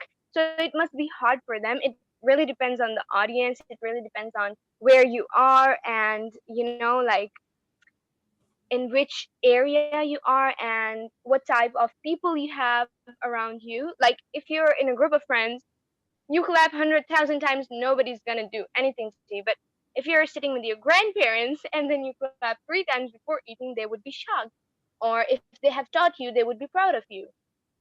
So you're looking at the context. Context matters, just like we said. Excellent. So, Ahmed, I guess you had some problems with your Yes, mic when you logged in. sorry. Sorry. The person could have a disability, they could be paralyzed or anything like that. Somebody else could be feeding them. A baby can't clap. There's lots of possibilities when you can't clap. Perfect. Excellent, Ahmed. And Mahreen said the same thing as well, right? So, when we say you should always clap 3 times, what if the person doesn't have hands? What if they have one hand? What if they're paralyzed? What if they're not able to do this, right? So even this always depends on the context and depends on, like a lot of you mentioned, the audience, right? So here we are done with the first part, which is about questioning the assumptions that we have. We're going to move on to the next parts. So when we're not just like questioning assumptions, we're also looking at making new connections, right? Looking at different ways of connecting the world. Here's a quote. So this man is Gilles Deleuze. As you can see in the picture, he's much more modern than Socrates. He lived until 1995, so maybe about 20 years ago. Not that old in terms of philosophy. And he is a French philosopher of the 20th century. And with a lot of French philosophers of the 20th century, they are notorious to be very, very difficult to read. One of the reasons he's very difficult to read is because he's always trying to find new connections, new ways to connect things that people never thought about. So it becomes very difficult to try and understand. So, Zinera, you wanted to volunteer last time. Do you want to try reading this quote? Let me see. I would Go love ahead. to, but philosophy is a discipline that involves creating concepts. Okay, so here our start is trying to say that philosophy is basically, it's a discipline that involves, like, when you create new concepts, when you uh, try to think outside the box, then that is what creates philosophy. That is what, that discipline creates philosophy somehow, because the things that we already know, that's also kind of philosophy. But if we, create new concepts, invent new things, that would be a kind of philosophy, I say. So, by creating new concepts, you can see the world differently. You can have different ideas about the world. Exactly. Exactly. Emel, yes, your hand is up as well.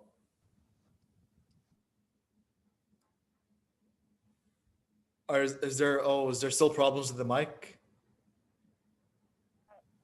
Um, it means that when you use philosophy, like you question things, which creates concepts, which creates more ideas, Mhm. and that's basically what this quote is going towards. That So, philosophy makes you question things and creates new ideas. when you question things, you get new concepts, which creates new ideas. Excellent. Ayman, yes? It's like the discipline, which means training our mind to continuously think in that way, in a different way, rather than just following the norms. We should train our mind so that we can create new concepts and learn new things. Always keep learning because that is life. And I'm gonna use the word life that you use right now because it's hard for us to think. We've grown up like in a world where there's already all these textbooks, already all these sciences and disciplines that already exist. You have to imagine that there was a time when these disciplines did not exist. So people actually had to look around them. They see human beings, they see animals, they see trees, they see plants, they see birds, they see fish, and they think, what is the thing that is connecting all of these together? And then they came up with the idea of life. And when you have the idea of life, then you can have things like biology, where you can actually study life, where you can actually think about these ideas. But all of these ideas, all of this discipline started with creativity, started with a way of thinking about how things are connected.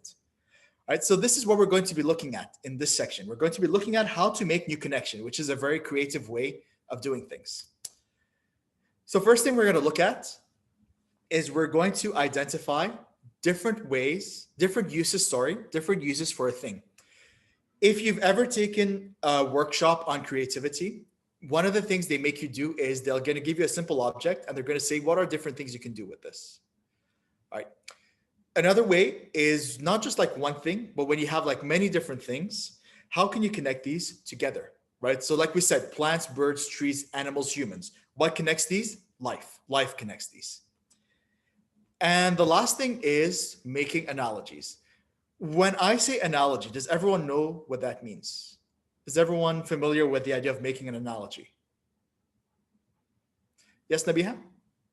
Yeah, I was just gonna say that we are. It's like just a summary or something that you come up with, like what you learned and what you want to conclude or something. All right. So when you're learning, and that's definitely a way of learning, a way of thinking. Zinera is asking about what analogies is. Yes. So an analogy is when you find the similarities between two things. So if I say, for example, that you make a lot of analogies in school. Sadiq says comparisons. So if I say, for example, that maybe you've seen this in geography, that the country of Italy looks like a boot. Maybe you've seen it in the map of Europe, like it looks like a big boot right there, maybe a very fashionable Italian boot. So you're making a comparison. You're saying this looks like that. So you're finding things that are similarities between two things that are not usually connected. Do you have any further questions? Is this clear? Or we're going to do exercises with this later. So there's. Hamna saying your English teacher has entered the chat. Yes, a lot of like analogies. All good? All right. We're going to start with a couple of exercises. Again, I'm going to find some brave souls who wants to volunteer for the first one. All right, Nabiha, you are very quick with the hands up, I see. So Nabiha will do the first exercise, and Nara will do the second one. So you ready, Nabiha? This is a very simple exercise for identifying different uses. And everyone, you can participate in the chat at the same time. Here's an apple. So apple, it is a fruit, a food, and over here there are many uses of food, like you can eat it, and also apple has this saying that an apple a day keeps the doctor away, so it's pretty famous. So and that can also be it, like you can use it as a food source of nutrition. Also, in a way, if you did not notice that there was an apple or a bunch of apples in your fridge and it got ruined or like it rotted, you can also use it as fertilizer for your trees. Perfect. You know, yeah, so that too. And you can also use the seeds to grow new trees. And yeah, I guess I'll end there. So we have for as nutrition, we have as fertilizer, and we have the seeds. Iman first, then Ahmed. Yes, go ahead, Iman. I wanted to add that apple is often also used as like a symbol for forbidden fruit, something that we're not supposed to do, but we go ahead and take the chance, and that at times can lead to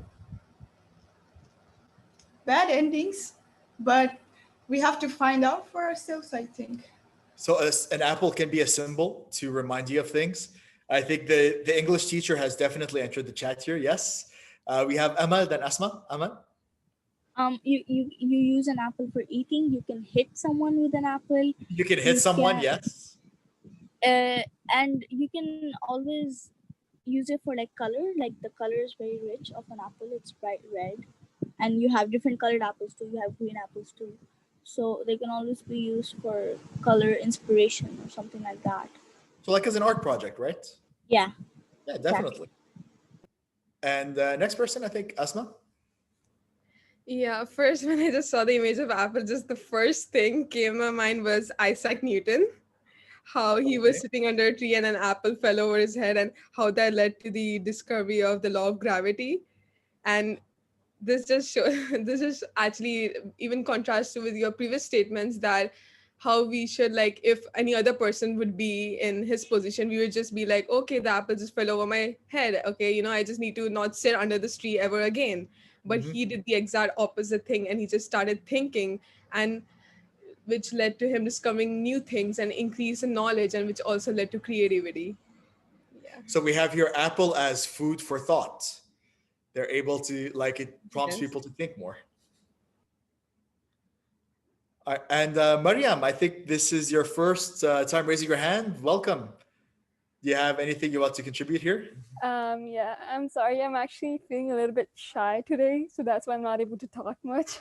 No problem. But all of the opinions that were shared on on the apple, I totally agree with them. But I'm thinking personally, for example, an apple is red from the outside, but when you peel it, it looks different from the inside.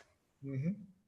So maybe this could um, show the different sides of people, like people deep down look different. So if, for example, Mariam, you were going to give a presentation on why we shouldn't judge people, you can take out an apple, you can peel it, and you can show this as an example, right? Yeah. There you go. You have your presentation ready now. For next time you have to do in class, just take an apple. All right. And so I see hands are still up. Like, was this from last time, or do you have anything else you'd like to add?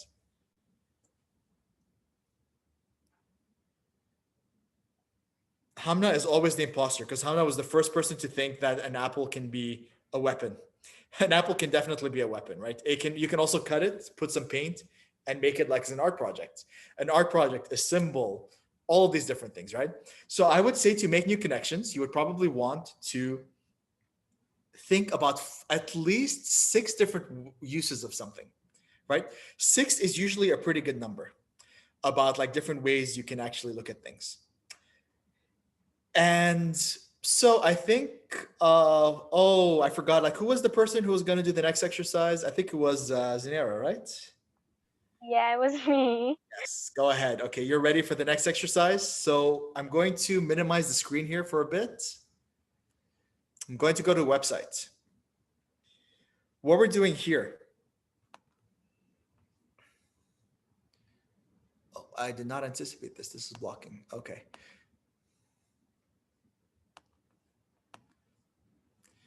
I'm going to go to the random word generator here.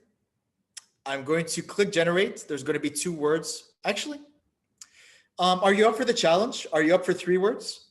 You think you can handle 3? I'm up. I'm up. I'm gonna try my best. Okay, so let's do it 3 words.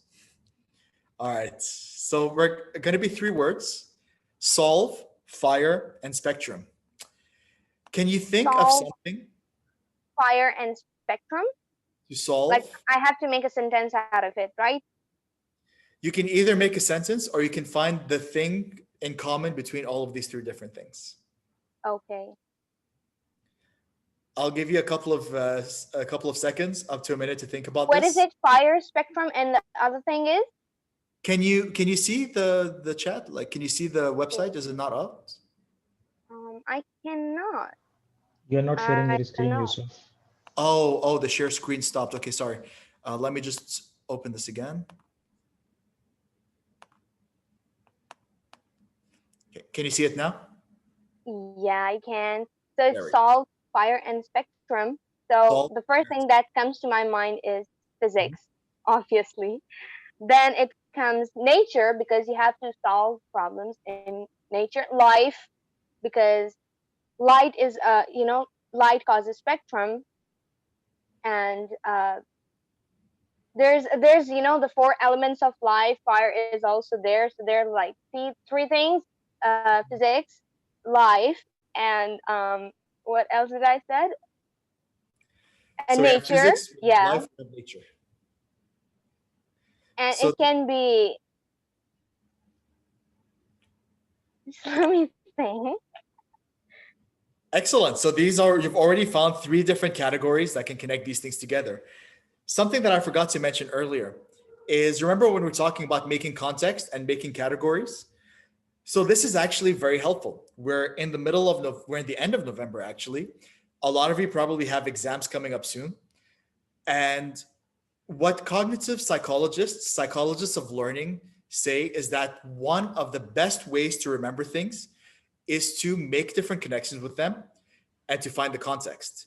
So even if you're learning something that's a very simple fact, like let's say the Earth is, this is going to be wrong, but the Earth is 5 million kilometers, right? Instead of just memorizing that fact, you make connections, you make different categories, and you find different ways of looking at it. Cognitive psychologists call this, let me write it down in the chat. They call this cognitive elaboration. And this is considered one of the best ways to remember things because your brain works in connections. Right? So the more connections you make to a fact that you learn, the easier it will be for you to remember it. So by questioning assumptions, by looking at context, by making all these new connections, it will actually help you with your exams, inshallah. And like Hamida says, exams on Monday. So maybe you have a few days to be able to think about this. So Mahrin says a Rubik's Cube, right? So you solve the Rubik Cubes, there's a spectrum. And how would fire connect to these three, Mahrin? The inner rage when you're unable to solve it. Okay. So Rubik's Cube, that's a very creative answer. Your inner rage at being able to find the different spectrums to solve the Rubik's Cube. Is anyone else? I would like to add more. Art. It's the biggest thing that consists of them. Spectrum, fire, and solve. It can be any type of art. In art, you're trying to solve some creative problems. You can use fire, and there's a whole spectrum of notes or colors or whatever you're using to make these. Excellent. Do I have any other challengers? Anyone else that wants to try this? Come on, can I get anyone else? Any blue hands go up? Anyone else? This is a bit difficult one. All right, that's not an issue. We're going to go back to this in another time anyway. Oh, Iman has her hand up. All right, Iman. Congratulations. You're ready for the next challenge? Yes. All right, so I'm going to generate three words again. Go ahead. Oh, this is actually interesting. So we have standard, we have cater, and we have language. It's common.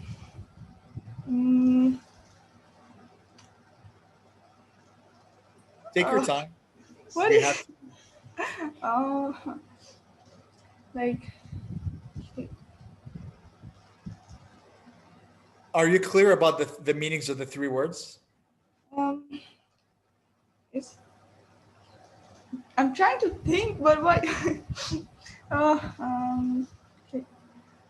Like catering is like serving people different things. So that same way are different languages. Okay. Like different people speak different languages, and they do contribute in the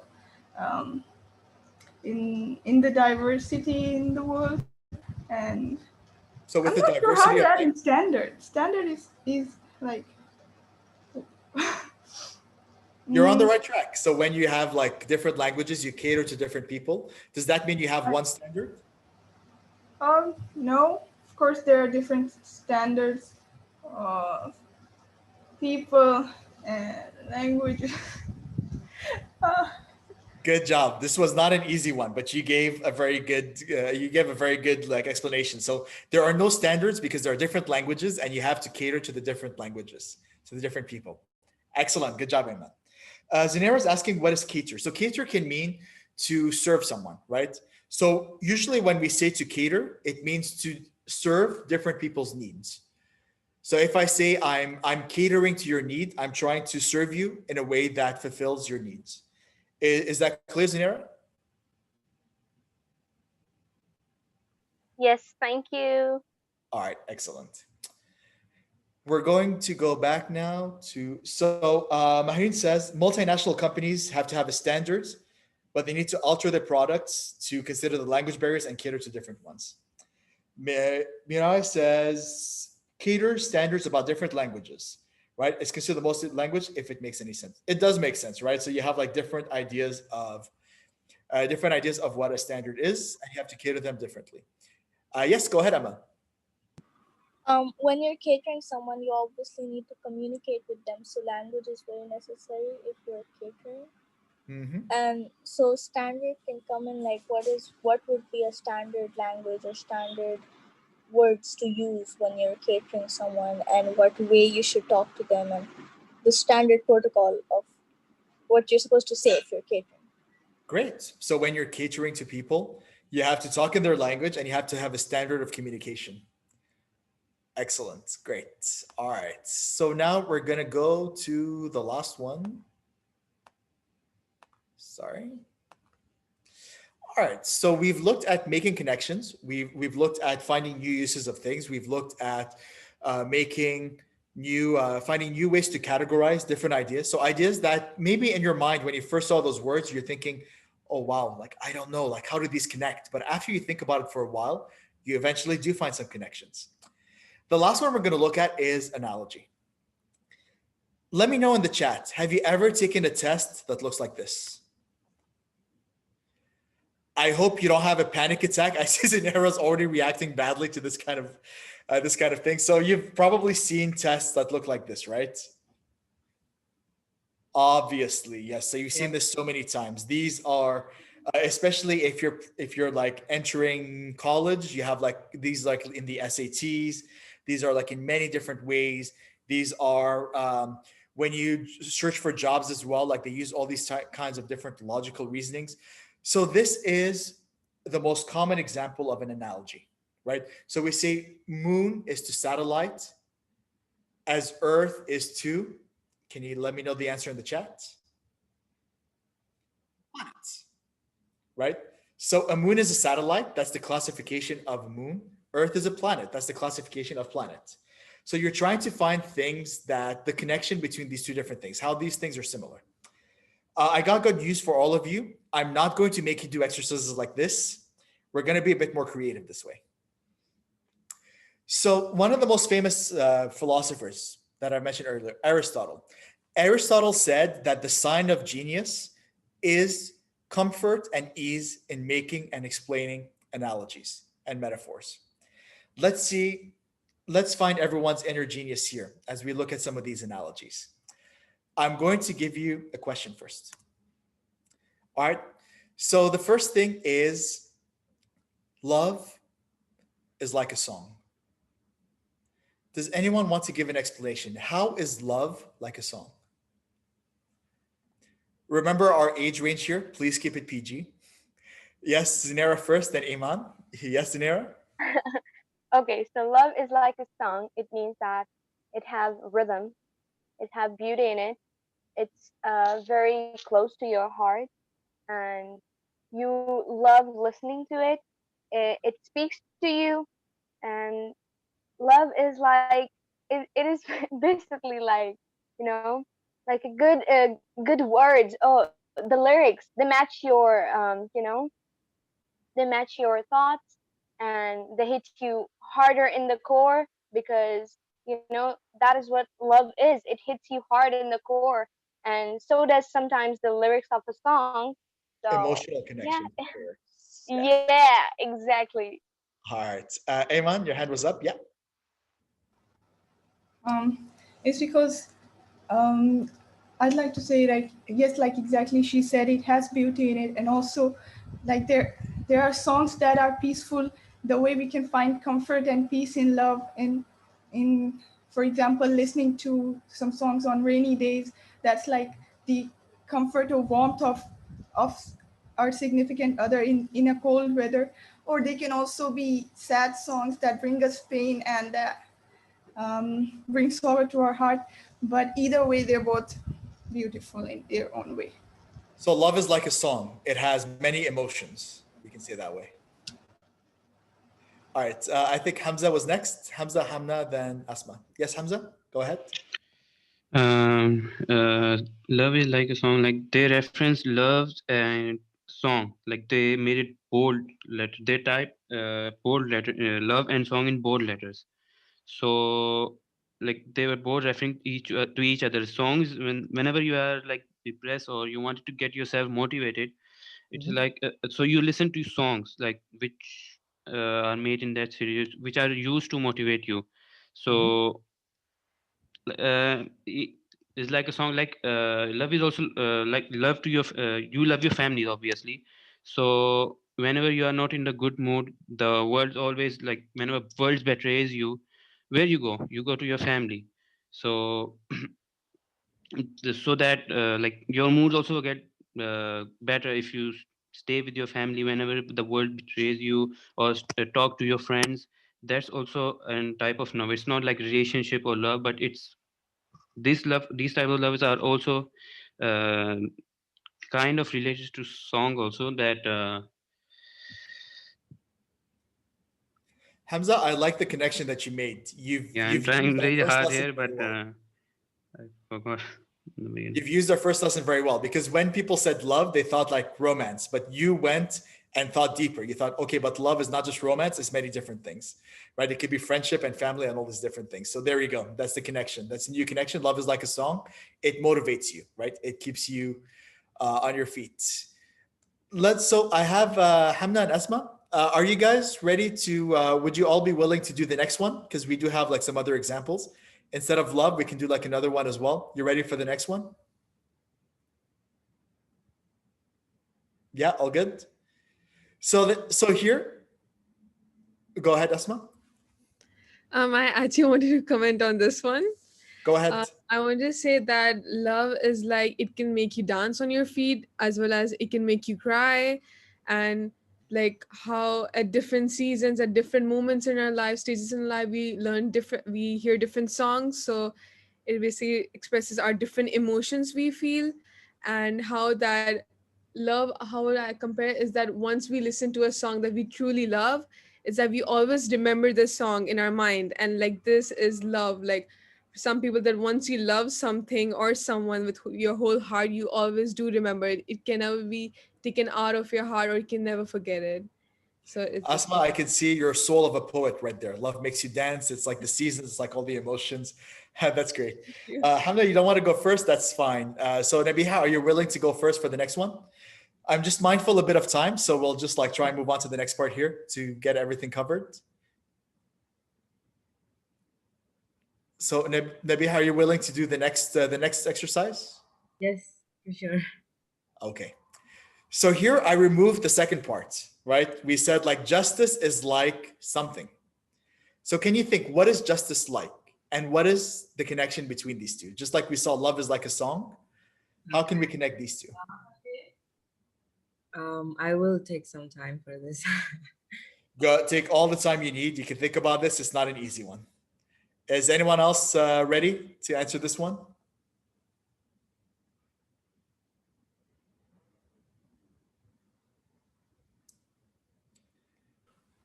You can take your time. One thing I would suggest is not to think too much about the noun. Yeah. Just think of the first thing that comes to mind and then justify the connection between the two. Yeah. So, in my opinion, it would be justice is like a flow of water. Okay. Because sometimes when there are a lot of air, or there is a way that the water goes or flows, it's just that sometimes it helps people in a way to survive and to sustain themselves, and also in a way that sometimes water is used to harm others, for example flood, or you can use poison, you can use it to poison others in a way. So I would also say that justice can also be used in a good way to serve others in the society, and also it can also be used in a bad way to manipulate others and put others into danger. You know what's really interesting, Nabiha? Yeah. When I told you to think about the first thing that came to mind, I was also thinking about water. Wow. You said water at the same time. That's a very interesting. That's like some Yeah. telepathy happening or something. So it can be like calming. It can be refreshing to some people. It can be destructive to others if not applied well. That's good. Yes. Mahrin says it can be art because it's quite abstract. That's definitely a connection. So both things are abstract. Hamna, are you ready now to do this one? Or would you like to try the next one? Rihab says it's like spider webs. I'd be interested in the chat to see how you can connect justice and spider webs together. Could I explain it? Can I explain it by talking about it? Go ahead. Yeah, there was a quote that I read that justice is like spider webs, which lets the small flies, which catches the small flies and lets the wasps and hornets break through, which is, it could be that laws and our laws nowadays and the judicial things and all of our society, they catch the small flies. Like if someone commits a small crime, he gets caught in it pretty quickly and he gets punished as well. But like some people who are like very high up there and they have money and they have power, and even if they are corrupt and they're not right, they can break through. They can break through that spider web without getting caught, and they can just pass through these hurdles and all that. It's a very interesting answer, Rihab, because what you're doing right here is kind of giving a criticism of how justice is happening these days. So again, like you're using an analogy to make a criticism, which is like a very philosophical way of looking at things, of making arguments. We will move on because my God, you guys, you've done like almost 2 hours without break. Like I can't believe you all have this energy at this so late at night. Like I could do this forever, but I'm just like trying to see if anyone else needs a bit of a breather after a while. So here is the last one. I want you to make your own analogy. Make two connections between things and explain these connections. Nabiha, you're the last person that kept their hands up. Everyone, as soon as I said I'm moving on, like lowered their hands out of fear.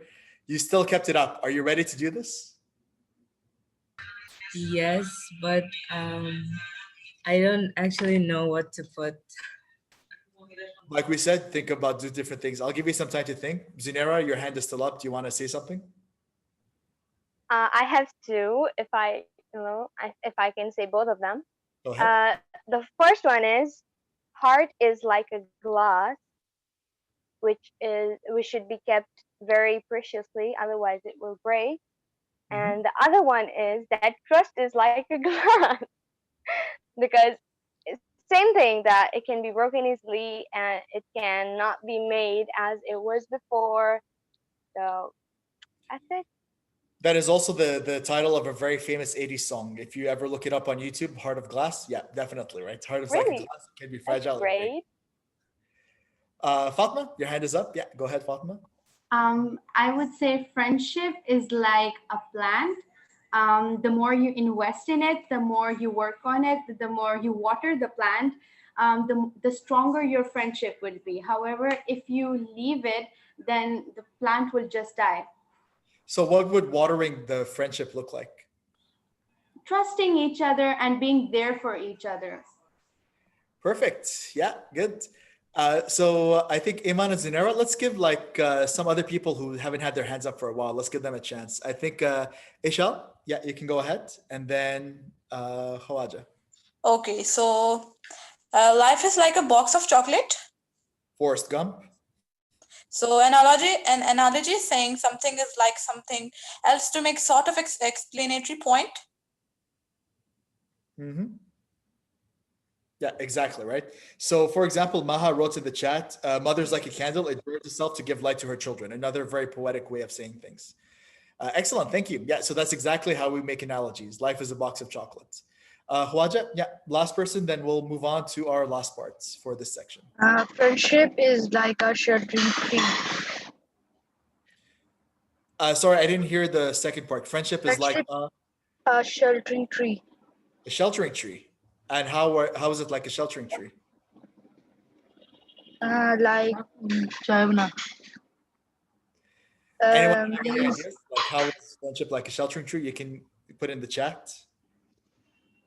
Like means like if there's a tree and it has so many like leaves on it to give us shelter. If there's no leaf on it, there will be no shelter on it. Like if they be like, it means that if we have so many friends that they could help us, like in a class, like when we don't know anything, we can ask them about things. Like it seems like a friendship is like a sheltering tree. So no friends, no shelter. No shelter. Great, some good ones here. Yes, we've all had some ideas. We're gonna move on to the next part, Iman and Zinera. Can I say something? Somebody said in the chat that communication is therapy, but I think so that comprehension is therapy because you can communicate to someone as much as you like, but if they don't reply you back, if they don't uh, have the same interest, if they don't answer you, then that's not therapeutic. So It doesn't make communication sense. needs It comprehension. needs, yeah, comprehension. Exactly. Because you can communicate to anyone, they can listen to you, but they won't reply back. But while you're comprehending, then you'll get the answers, and that is therapy. Thank That's you. true. So like we talked about earlier about questioning assumptions, you can ask people what is their definition of communication. What does it mean? How is it different? How is it good? How is it bad? Exactly, things like this. All right, we've made a lot of different connections. You've all been very artistic now. We're going to move down to something a bit more rational. We're going to talk about justifying your claims. This is, again, what we've seen earlier when we talked about. Actually, let me think about this. So it's already 9 o'clock. I'm mindful that we've been doing this for 2 hours. I'm completely fine. I could do this for a longer time. But let me know in the chat. Would you like to take a short break or would you like to continue? All right, let's try and find, like, if anyone wants to take a break, just let me know in the chat. If you're fine with continuing. Nabiha is very adamant, so is Hamna, about continuing. Yousef, it's also important to consider whether you need a break. So just let us know if you need to. I have my water. There you go. Where's your tea today? I don't see any tea around. I'm gonna have a victory tea after we're continuing. Bushra had her hand up. Yes. I was just saying, just because everyone's saying continue, if someone needs to take a break, you can message us individually as well. Let us know and go grab a snack or something and eat it while you. Please go ahead. Get your water, get your tea, get everything you need. Yeah. Get a cupcake like I did. At the same time, I'm very touched by this enthusiasm. It's very rare to have students that actually say, no, we want more lessons instead of saying we need breaks and break time. Zinara, so you said, how long do we have to continue? So this session is until 10 o'clock, right? We have 1 more hour left. We're going to look at justifying your claims. Yes, Bushra? I have a suggestion for a break activity. Can we take a Zoom photo? Is everyone okay with taking a photo? Yeah. Okay, so if Yousef can stop sharing his screen for like a few minutes, we can quickly just take a Zoom photo because. Never. And Bushra, what's the pose for today? What is the pose for today? Okay, let's take a normal one and then we can take suggestions for second pose. So cams on as many people as possible. Mahnu, are you ready to take some screenshots? I'm also, but just the more people who take screenshots, the better. Oops, where is this? Okay. So people, if they can switch on your cams for even a few minutes. In here, okay. 1, 2, 3. I've gotten so good at Zoom shoots. Once again. Can I have a suggestion? I have a suggestion before I start, Bushra. We're all philosophers here. Give me your best thinking pose. Everyone, let's see your thinking faces. One more. Hold it for a second because there are 2 windows. So I have to.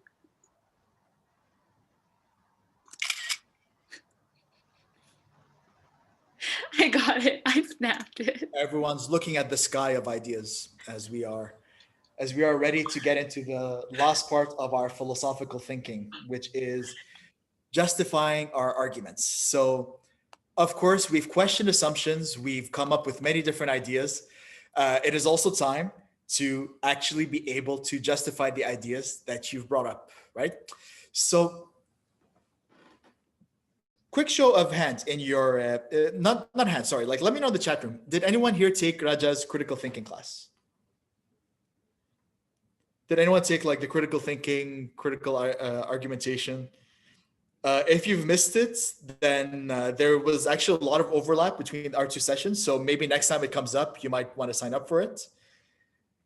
And so when we are talking about justifying your claims, this is where we actually have to show the reasons for what we're thinking. All right. In philosophy, there are three main ways that we look at justifying our claims. All right. So I'm just going to look at them very quickly because it's really like beyond the scope of what we can do today. There's like so many different ways we can look at it. So I'll just very quickly introduce you to these three terms. The first term. Oh. So before we start, does anyone know who this person is? This picture here. Aristotle. Exactly. It's Aristotle. Right? Aristotle is considered one of the foundational figures of philosophy. His books are the cornerstone for a lot of different, not just philosophy, but a lot of different sciences as well.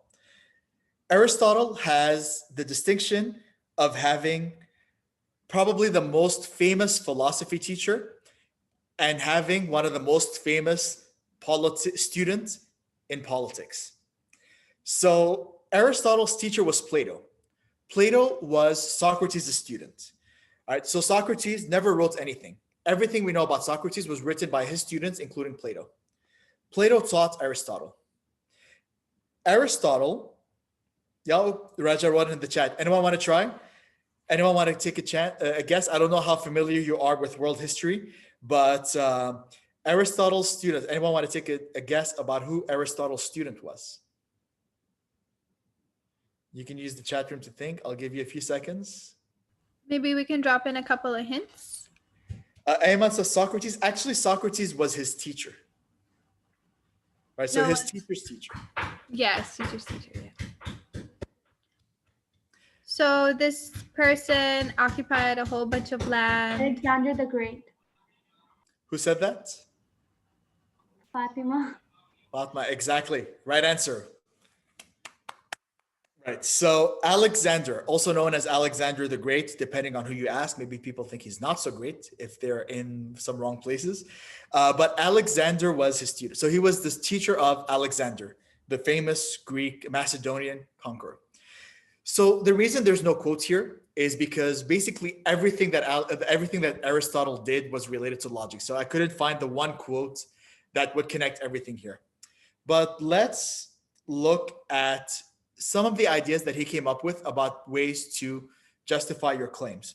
So remember, you have your opinion. This is how you justify your opinion using logic and arguments. Quick show in chat if you've ever seen this word before, deductive or deduction maybe. Right? Let me know in the chat room. Has anyone seen the word deductive or deduction? Yes. You probably I have seen in my papers. In your papers, in your school, in your test. Yes. Right? Sherlock Holmes. I must say Sherlock Holmes. Something very interesting about Sherlock Holmes. He says that what he's doing is deduction, but that's actually not quite accurate. What Sherlock Holmes is doing is another form of thinking that we will see next. Iman gives us a different meaning of deduction, which is to remove deduction of marks. But a deduction is when you have when you reason from statements to find a conclusion. The most common form of deduction is called a syllogism, which you will see this a lot in your tests. When you are taking logic tests, when you're taking university exams or work exams, you'll see something like this, which is all men are mortal. Socrates is a man. Therefore, Socrates is mortal, right? So you have all people, all X's are like this. This person is an X, therefore he's also like this. Arguments from deduction are considered ironclad, right? They are valid and they are correct in their reasoning. However, as you can imagine, they are very limited in their applicability. Most deductive reasoning you'll see probably takes place in math, where you're taking mathematical proofs like X is Y, therefore Y is Z because X is also Z, things like this. So this is more mathematical, but it also has like logical applicability in philosophy. Another more modern way of looking at it is to look at inductive reasoning. When we are thinking inductively, we are not 100% certain, not like deduction, which deals with like absolute truths. Inductive reasoning deals more with probabilities. So when you are reasoning inductively, you are saying that this answer is most likely correct. You do this by making analogies like we did earlier, by making inferences, and by making generalizations. As you may have guessed by looking at this, inductive is the way that science works. Science never tells you that this is 100% true. Science says that we've done all of these tests. This is the answer that we get. Therefore, this answer is most likely correct. Right? It could be in the future that this answer is not correct, but as far as we know, this answer is correct. It is probability. It is probable that this answer is correct. Considering that deductive is mostly takes place in math, and inductive mostly takes place in science, for the most of us in our daily lives, right? We're not like when you're arguing with your friend about something. Of course, you have Google, you can check some scientific tests, but not all of us will have a chance to run an experiment and see if something is true. So what we use in most of our daily life is something called abductive reasoning. And when Sherlock Holmes is saying that he's using deduction, actually he's not. He's using abduction. Because what abduction says is you eliminate what is not likely and you find the most likely explanation. So with abductive reasoning, you're trying to, first you have to think about many, many different explanations. And then by arguing, by guessing, by making inferences, you find which answer is most likely to be correct. You find the best answer, meaning which answer is most likely to be correct and most likely to, and the simplest answer as well, the one that requires a lot less assumptions.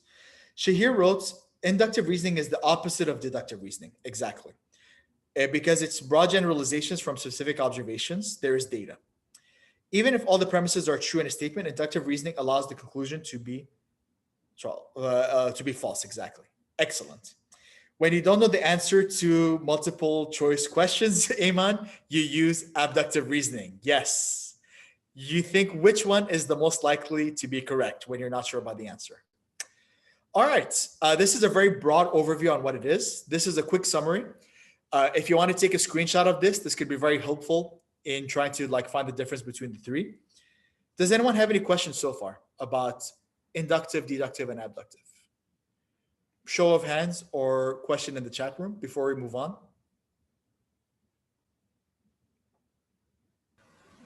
Shall I take a screenshot of this and send it in the chat for everyone?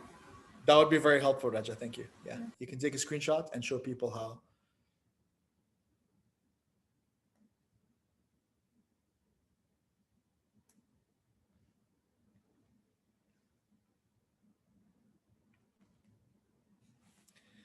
All right, any questions, any comments? I know I'm basically giving you one whole year of university level philosophy in 10 minutes. So obviously things might not be so clear in the first time, at first glance. But this is basically what we're going to be doing today when we're doing our activity will be mostly related to abductive reasoning. Because we don't actually have full scientific proofs or mathematical reasoning. So we'll most likely, as we discuss with one another, try and find the most likely explanation or the best explanation. So here are some tips to structure your arguments. When you're giving your reasons, here are some ways you can look at it. You've probably seen this in any English composition class. If you've taken Ian's creative writing workshop also earlier this week, about how to make your sentences stronger, you want to use connecting words, right? So you want to say because, therefore, so. This is like this because of this. X, so Y. X, therefore Y. All of these different ideas are ways you can structure your claims. I'm seeing something in the chat, but it's not actually showing up. Did anyone post something that I'm not seeing? It's an yeah, I posted the screenshot. Oh, okay. It's just, I guess it'll take a time to load on my tablet. It's not showing up. So connections. Connect, connect, connect. You have your premises here. You have your ideas. And here's your claim. You want to connect them. And the stronger your connection is, the more logical it is, right? So the thing you have to be careful about is to mind the gaps between what your premise is and what your conclusion is. So what your premise and your conclusion is maybe not as connected as you initially think it is. There might be some gaps. There might be some things, some assumptions, some definitions that need more clarification. Let me give you an example. Here's the first sentence. So your claim is it's raining. Your conclusion is, should you take an umbrella? What do you all think? Is this clear? Is this well connected? Is this like a solid, well connected argument? You can disagree if you think it's not, but just let me know. Yes. It's raining. It's not. So, who said that? I didn't see the name on the chat. I think so. It's not. Can you give the reason why? Why you think it's not well connected? Because it's not necessary to take an umbrella while it's raining. Somebody don't prefer it, and that's why I think so that it might be a right conclusion, but it might not be, because if I speak personally, I don't like taking umbrella while it's raining. It's beautiful. So if somebody like tells me to take an umbrella, I would, I would not agree on that conclusion because it's raining. You should enjoy. So If you're I'm gonna have correct. more why questions. You're gonna ask them why, and maybe they can say, Yeah. It's raining. You don't want to get wet. It's flu season. You might catch a flu. Therefore, it's better not to get wet. Therefore, you can get an umbrella. So you see, like, it's raining, you should take an umbrella is maybe like this. It could be more. It could be more connected like this, right? So it depends on the person if they don't want to get wet. Exactly right. So you should just say, Iman says, simple answer. You're being very abductive here, Iman. Simplest answer, just stay home. Don't go out when it's raining. So this is fairly well connected. Let's look at the next one. It's raining.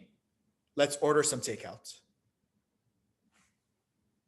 What do you think about this one?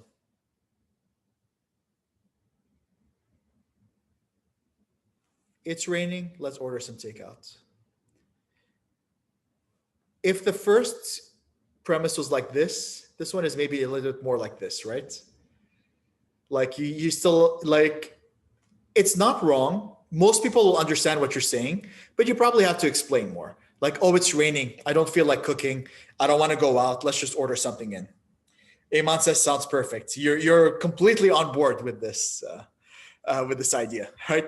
So first we have here, then we have here. Get ready for the last one. It's raining. Let's fight. If somebody tells you this, run away. Run away immediately. You are in danger. This person is a psychopath. Zinera, your hands up. Yes. Please try and justify. That would be fun. you can make them slip away because it's raining, and it reminds me of a movie. Like sometimes like fighting in rain is scary, but it would be fun if you're doing it with a friend. My it, God, it, you managed to it justify isn't like not like the abusive fight, but like the kind of nice fight. You know what I mean? Yeah, I agree with you. Like maybe with your friends, you might have some fun with this. But Exactly. you would need to explain a lot more. If you just go to someone, it's raining, let's fight. Unless they know you very well, unless you've agreed on this before, they'll look at you and say, what? All right. So again, connections. Nabiha, hands up. Yeah, go ahead. Well, it can also be siblings. We always fight. So it's just tradition. It's just precedence at this point. Yes. Also, rain can bring, well, in a way, it can bring memories and so on. So yeah. So there we go. You've noticed that all of these conclusions are not wrong. It's just that some of them require more explanations to reach to the conclusion. And that's what I want you to think about when you're structuring your arguments. Always think about how can I make premise conclusion as tight as possible.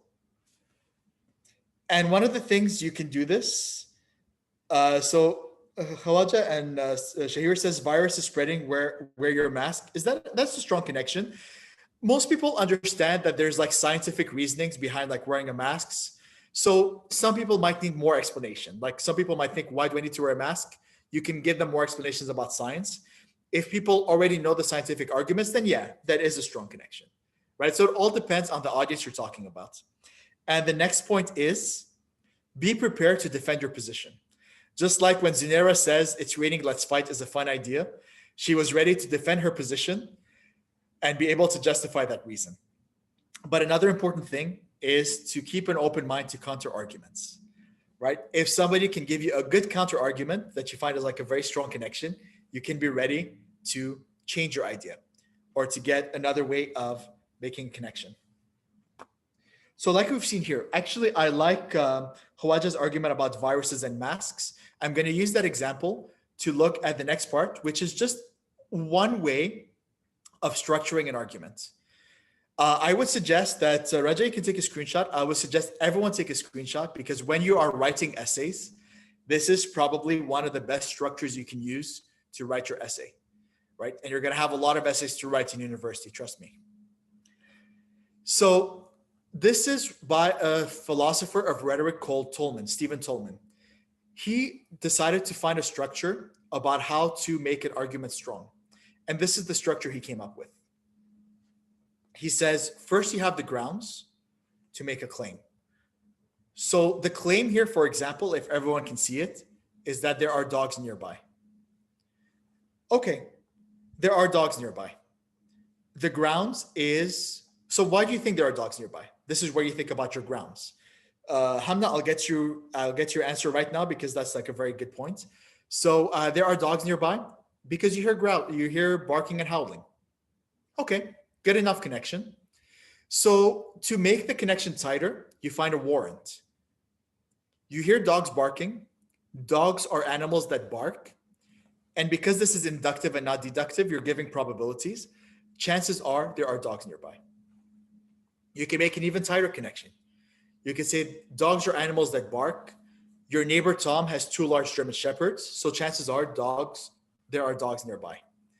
And of course, because the answer is never 100% true, you can always think of a rebuttal. Maybe there are wolves, maybe there are coyotes. Those are 2 other animals that also bark. So to give Hawaja's example of wearing a mask, right? So the claim is you should wear a mask. The ground is wearing a mask can stop the spread of viruses. The warrant would be that there is a pandemic going on with a virus that we don't have a cure for at this point. So scientifically, we want to stop the spread. You can go even higher. According to studies, like wearing a mask stop the spread of air particles. So chances are that wearing a mask is good to stop the spread of the virus. Is that clear? Good enough? So when somebody is going around the internet on Twitter or YouTube saying like masks are not good, there's probably something wrong with their warrant or their backing. So you want to like kind of question that. Like, what is the warrant? What is the scientific studies that you have? What are some of the examples that you've gotten? So Hamna says, what if their opinion is harmful? And very sadly, we do have a lot of examples of this these days where people have opinions that are quite harmful that can cause a lot of damage to certain people.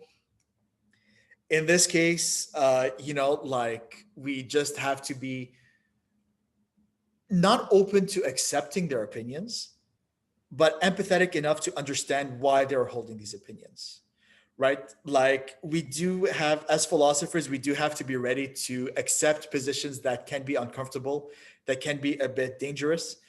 But the point is not to accept the argument. The point is to think about their arguments to find what is wrong in these arguments. Yes, go ahead, Hamna. Is there classifications for these types of people? Like the ones who just don't listen? You know, the ones who infuriate you and make you feel like you're talking to a brick wall?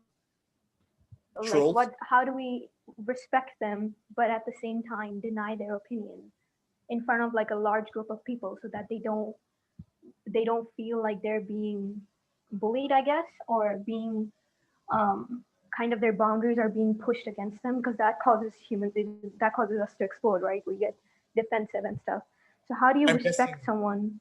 I'm guessing you've seen a lot of YouTube videos of people debating and arguing with each other. Let me tell you about a person on the internet, the bacteria Logan Paul. Holy cow, he is Oh wow, infuriating. that escalated quickly. Yeah, so exactly. Like there are some people that have like very harmful views and they're just like debating online and you don't want to like confront them directly because that can cause some humiliation.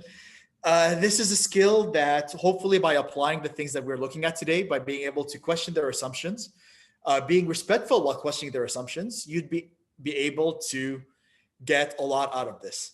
This is like debating is definitely a skill that we could spend a whole 3 hours covering that as well. And who knows, maybe this could be like a future topic, how to disagree with people that are holes on the internet. Definitely a topic that we could all use, I think. All right. So here we go with structuring your arguments. This is a good way. I suggest that you keep this somewhere. If you can print this, if you can keep this as a screenshot and keep practicing these ways of arguing, because this is quite a good way of making your arguments, your essays, your debates, your speaking even like a lot more structured and a lot more logical.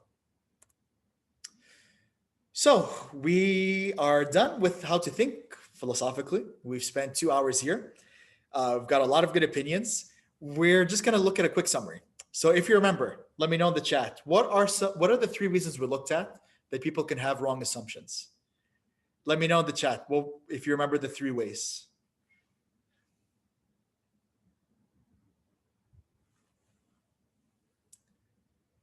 We're jogging your memory here a little bit. So very early on, I said there are 3 reasons people have wrong assumptions. If you remember about doctors and about dentists, so they have hidden biases. I will repeat the question. What are 3 reasons that people have wrong assumptions? So bias is the first one. The meaning is ambiguous is the second one. Ambiguous words, exactly. What about the psychopathic dentist? Different contexts. Wrong information is definitely one way people can have biases as well. Context changes the meaning. Excellent. So another thing is we have to think creatively when we're making connections. We've looked at analogies, we looked at all these different things. And finally, we have to be ready to justify your claims with strong reasons and evidence. And one thing somebody said earlier is that this can drive you mad with too many questions. And that is why I've added a 4th thing, a 4th skill that we need to learn is learn to tolerate ambiguity. You are not going to find the correct answer. It's like, if you want to find the correct answer, philosophy is not your field. I'm sorry to say, philosophy is about asking more questions and making more connections. But as you are asking questions, it's very common to feel a bit frustrated. Like, oh my God, I just want to know the right answer. Why can't I find the correct answer? What we need to learn is to learn to be able to stay comfortable and just keep thinking, just keep questioning. Raja? Yeah, I just wanted to add from my own experience exploring philosophy in the past year is that I have not been able to answer a single question. I don't know what is morally right and wrong. I don't know where we come from. I don't know what consciousness is, but I can tell you very confidently that I think about everything else in my life 100% more clearer.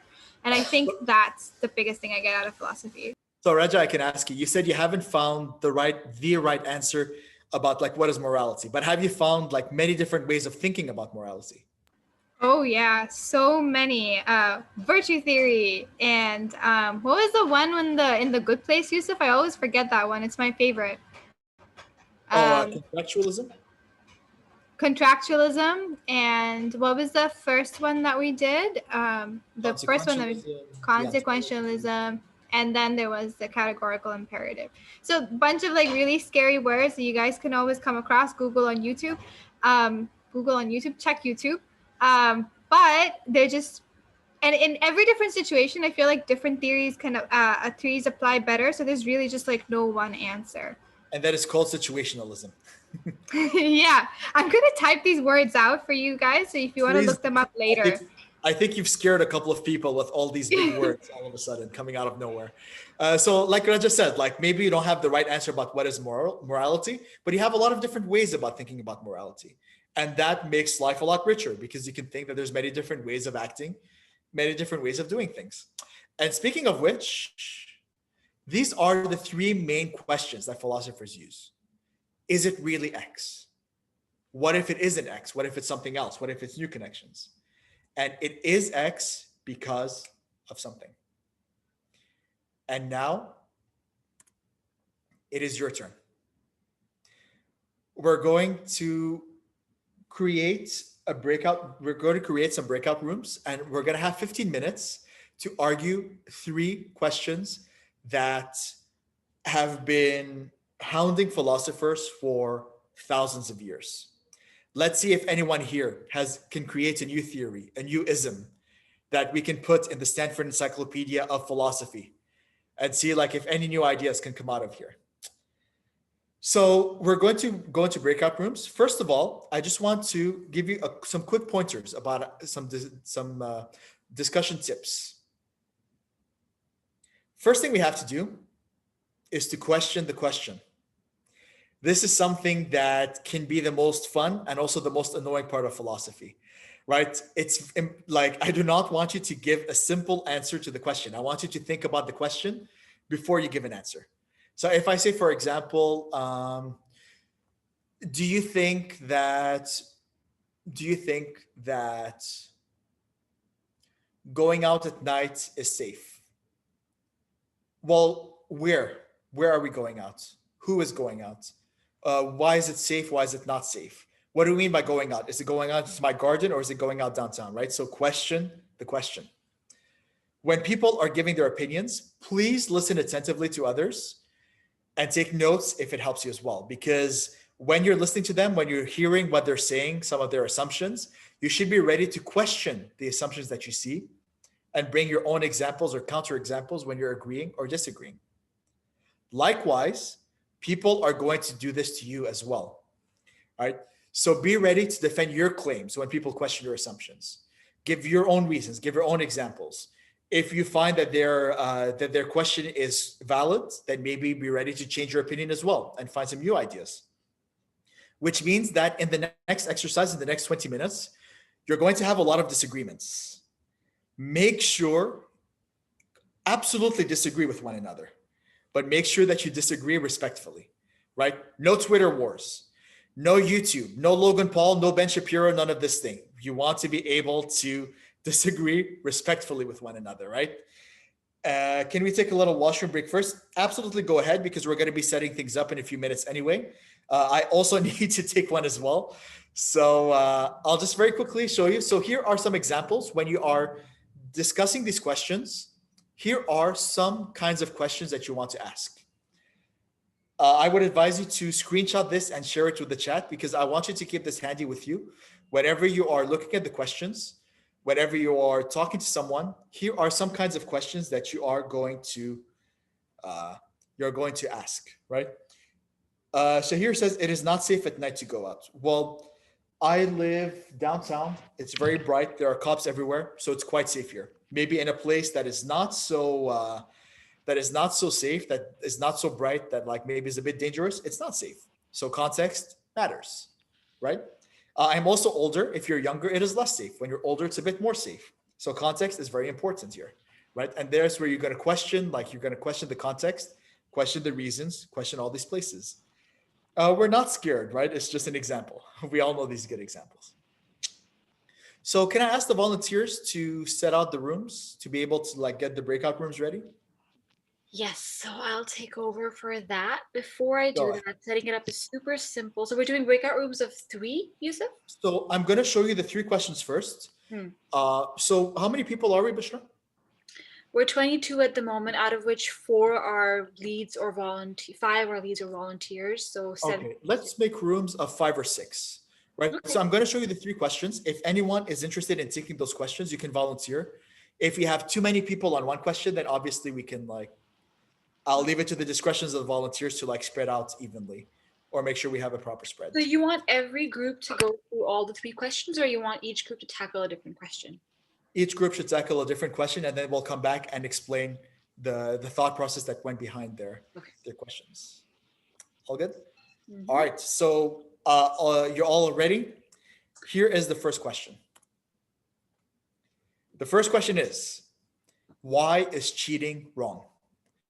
So you're going to spend the next 15 minutes with your friends, with your volunteers, with other students, trying to argue why cheating is wrong. Hamda, your hand is already up, but let's go through all the questions first, and you'll be able to answer. I know you seem very enthusiastic to answer this one. And the next question is, this thing, this banana on a wall with a duct tape, is this art? Very serious question. You can see how serious I am right now. So first question, why is cheating wrong? Second question, is this art? And third question, which is a bit broader, a bit more philosophical, also a bit more relevant. Hamna, you've never seen this picture. This is actually a piece of art that went out for millions of dollars, if you believe it or not. And the last question is, this is probably a bit more literary, a bit more poetic. Is true friendship possible? Is true friendship possible? So Shahir, before you answer, we're going to go into breakout rooms and answer as a group. So please don't answer in the chat. Let's wait. So I'll give it up to the volunteers for a bit. As a group, try and decide which ones you want to tackle. And then we'll go into breakout rooms. You can discuss these. And then we'll be able, after 15 minutes, to come back and discuss as a group what we've learned. Everything good? Can you just show me the first question? I'm just going to copy them really quickly in the chat. Go ahead. Can you take over? Is there an option to take over the screen here?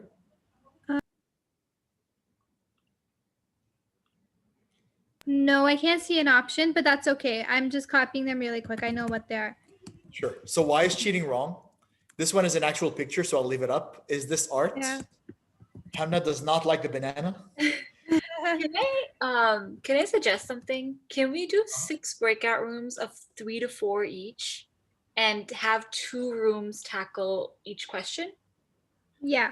Before we do that, because that might take a bit more time, we are going to go after 10 o'clock. Is everyone okay with staying a little bit after? Just let me know in the chat, like if you're okay with staying. I'm okay with it. All right.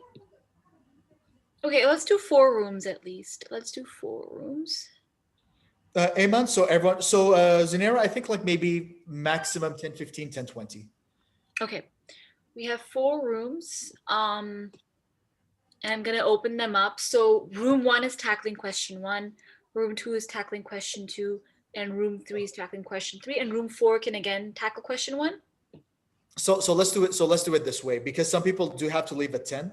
We'll have people, those people maybe like in a similar room where they can go first, and then other people that can stay a little bit later, we can like stick around with them afterwards. We are going to share this PowerPoint, I'm sure, with everyone in the group. So the last part you'll be able to read on your own if you're able. Yeah, Yousef, show me the third question. Just one sec. Okay, thanks. Okay, so I posted them in the chat now. Okay. There we go. I'm going to peace out for a few seconds while they make the breakout room, and I'll be right back. All right. So one thing before I start the rooms is I'd like to share my screen. Okay, I don't have to share my screen, but when we create the breakout rooms, guys, you'll get a message to get into the room. All right. And so once you join your room, you'll basically be in the same Zoom session. It'll just look like a smaller Zoom session, basically. So a sub session of the same Zoom. You're not going to go anywhere else. But when you're leaving the Zoom session, that can be the tricky part. So I'm going to quickly show you what's going to happen. So basically, when you are in, once you're in your breakout room and you have to leave it, there'll be an option in the bottom right corner that says leave room, and when you click on that, you'll get 2 options: leave meeting or leave breakout room. We definitely don't want you to leave the meeting until the meeting is over, so just be careful to click leave breakout room. All right, and that way you'll still stay in the meeting, otherwise you'll drop out and then you have to come back in. So that's just a little bit of technicality. You won't be able to question everyone on the post on everyone on the chat once you're in your breakout room, so make sure you have your screenshots and your questions ready with you. We have a question. Hamna, do you have a question for the breakout rooms? Oh, no, sorry. That was my hand raised. Oh, okay, cool.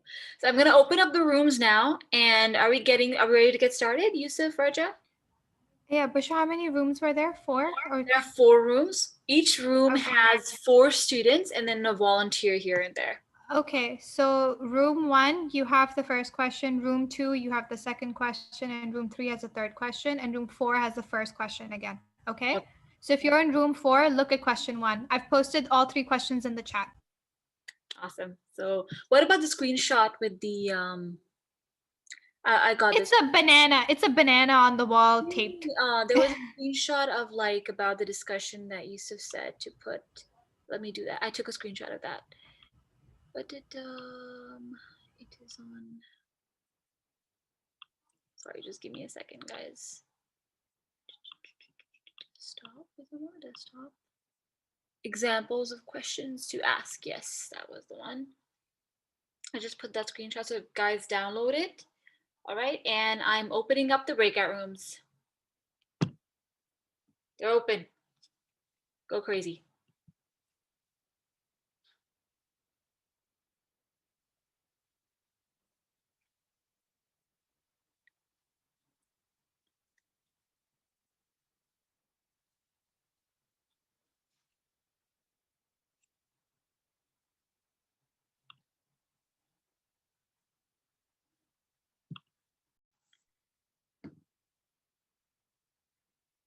Hi everyone. Do we have? What is your question? Hello. Hi. Okay, so you just go into the chat. So we're breakout room number 2. So your question is this art? That's your question. Wait, Wow. why? I thought this We was got really room lucky. 1. I'm sorry? I thought this was the first room, the Is one it? about the cheating. Let me just quickly. Oh, this is the breakout room 1. Sorry. So you get the first question. Why is cheating wrong? My bad. I don't want to talk about the banana art. Really? I think it's hilarious. But anyhow, let's talk about. You guys go ahead. I'm just here to facilitate. I'm not answering any question. Okay. All right. Anyone would like to start a discussion? I think cheating is wrong because it breaks our trust. Okay, I'll kind of answer against it. Like why cheating could be right and why cheating could be wrong, so that we Yeah. have points for both the things and we can make counter arguments as Yes. well. Okay, I think it's right because it lifts a lot of pressure off of students because they have a lot to learn, frankly. Sometimes teachers can be very excessive with the homework. Um, it also depends a lot on the students' like home place. Do they have kind of like an abusive homepage? What's kind of the surrounding of the student? How is the teacher? Does the teacher do a good job at teaching? Um, these are my points. Anyone would like to counter it? Wait, can I quickly? Is someone taking notes? No. I would encourage all of us to take notes. I'm taking notes as well. Yeah. All right. Okay, let's continue. Anyone else wants to add something?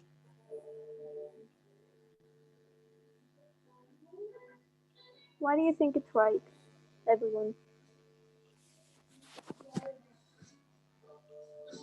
I think because it won't benefit us in our future. I mean, if you're cheating right now, so it won't benefit you in the future. You would not have any kind of uh, thing in your hand left. That's true, but for example, if a person wants to go in a creative career, for example, just as an example, I will use myself. I want to be an artist, right? So, how will studying help me? Math isn't going to help me in art. English isn't going to help me. All these subjects. This points to a bigger issue that the education system is quite broken. It objectifies all students around the world. It turns them into a piece of statistic. So, I feel like I can relate to Hamna in a way, but then first I think we should clarify that what is the difference between copying and cheating? Like, are these both the same things or different things? Like, this is my question. that's a good point. Okay. So, copy. I guess cheating. I have definitely cheated. Obviously, it's a I'm fact of confused now. life. Like, Sweetie, if you What? don't cheat, you're not human, okay? yeah, like I'm an artist. Okay, like I'm a beginner in painting, for example, and like I cannot make my own art, but I go to Google, I copy some of the works of other artists, and I make a new, and I take credits for my work. So it's like I copy the other artist's work, but I did do it by myself with so much hard work. So my question Oh, is it known as cheating? Like copying is known as the same as cheating, or what? I think that's known as, because I'm an artist, that's known as referencing. Where, for example, if you want to draw a face of someone, you take Yeah. not just the one image, because then your brain will be focused on that specific image. You take like multiple images, and then you kind of make something up on your own. So technically, it's Yeah. referencing. Tracing is bad. That's just ripping off someone else's hard work. No matter how hard you've worked on it, it's still in. You're still It's still stealing your someone own. else's. Yeah. I feel like even cheating takes a lot of hard work, especially smart It cheating. does. It Like does. it's not really easy and not each and every person can cheat without getting caught. That's So true. even if that takes a lot of effort. And consequences of cheating, I would say that there are two consequences in my idea. Like one is like when you can get away without getting caught in doing cheating, then you can be at the moment like you get very good marks, and then like you can impress your parents, and then you can like get the stream you want, or you can go for any field you want in college. For example, if you cheat in board exam, then yes, you can be successful at that level and you can go to the desired university you want. But at the time in future, you might get some issues because you didn't really understand the context or understand the topic which you were actually studying for. So you didn't have that kind of knowledge. Like you would obviously have less understanding than the other people who have actually studied. So I Yeah, but now we've come back full circle to the whole place that what if you don't want to go into a STEM degree, which is like doctor, engineer, stuff that actually requires for you to study.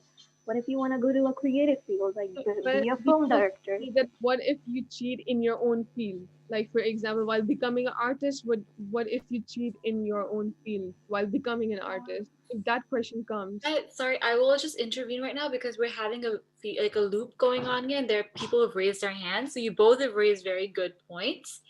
But I want to hear what Claudia has to say as well. Yeah, you feel free to talk in between us. It's fine. Yeah, please just connect. Yes. Go for it, Claudia.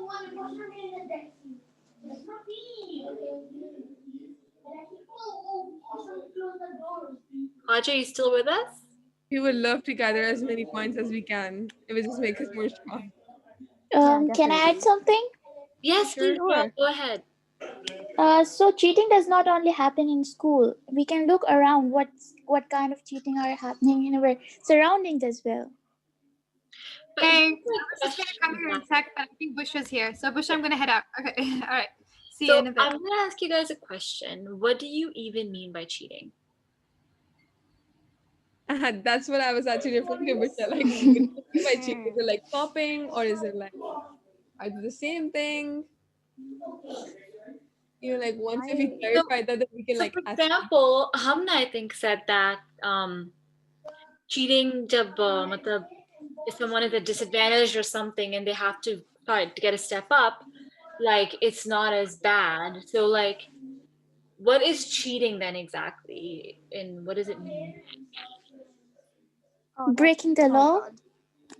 Okay, so you by cheating, so let's define that. Cheating means But what Mira, does was it that you mean? who said breaking the But what law? does So like cheating mean in a perspective of a student? Like if I Yes, cheat, what does that mean? I feel like it depends for each and every person. Like, what does cheating for each and every person mean to them? Like, for some people, breaking the laws is not cheating, or being dishonest is cheating for some people. So it's like exactly. different for each and every person. So if I were to break a law, like so for example, at what point is it not cheating, or at what point is it cheating? So do I have to accept that something is a rule first, then break it, then it's cheating? Or I think Khwaja's with us again. Khwaja, do you want to say something? Yes, like Hamna now told that cheating is sometimes it's right to do. Like no, like we say it's not good to cheat. Like if we cheat now in our small classes, then what we'll do in like college, universities, if you don't know the basic, what you will study in further. Like if you know the basic, if you have studied hard on the basic, then it's easy for you to study in university, college.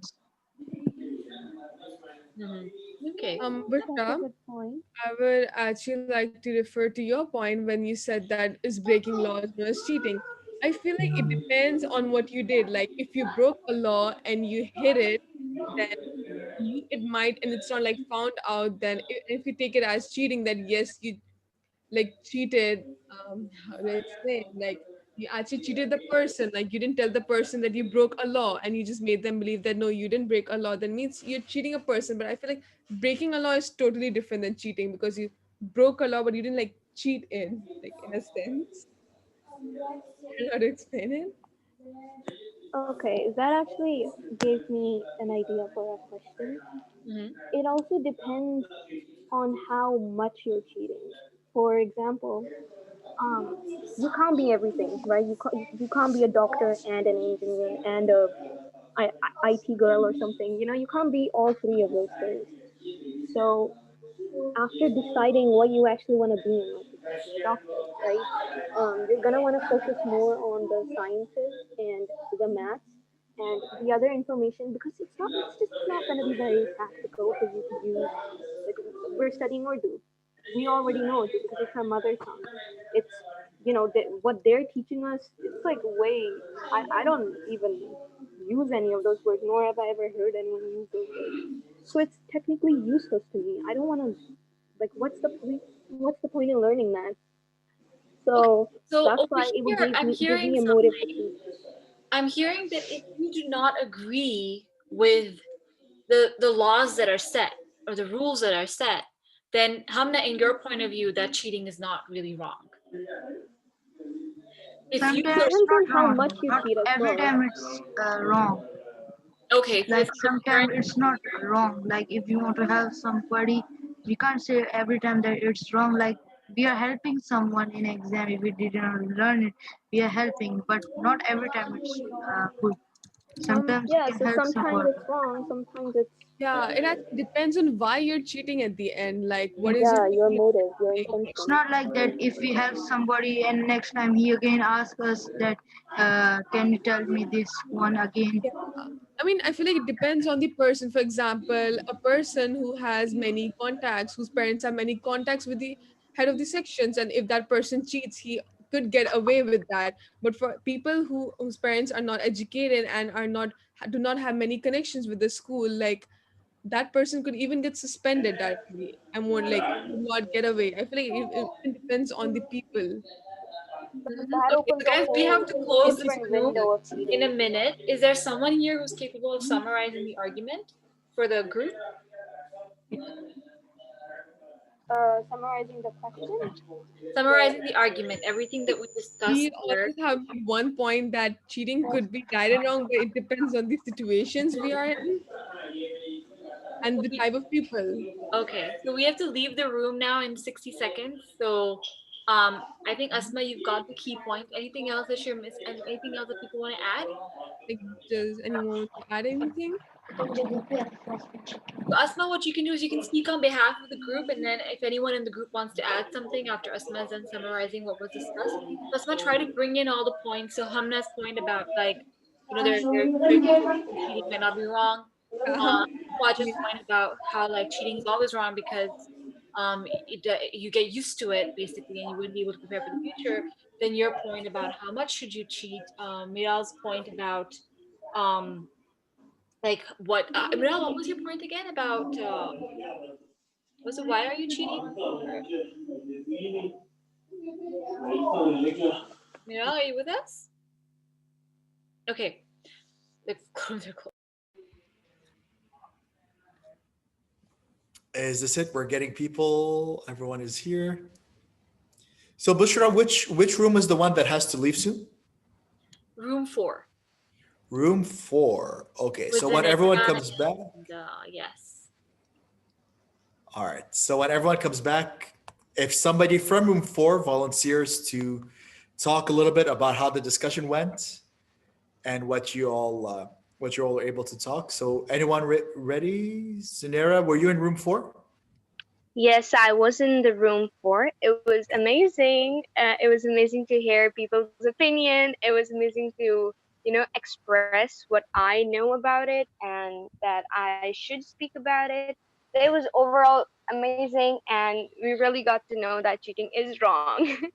Overall, it's wrong. It's not a right thing to do. So, what was some of the arguments that people found in the room? Asma, were you in room 4 as well? Like, do you remember one of the arguments that was made? I was actually in room 1, but I think we have the same topic. Same topic, okay. Yeah, I mean, being in the group, it's just like we all had so many ideas, and I have come to a conclusion that cheating can be both right and wrong, but it depends on the situations and on the people. Like how I said that there's more to than one side of a story. So like that, there's just not more than to one side There's of a not a cheating. definite answer. I agree with Esma, by the way.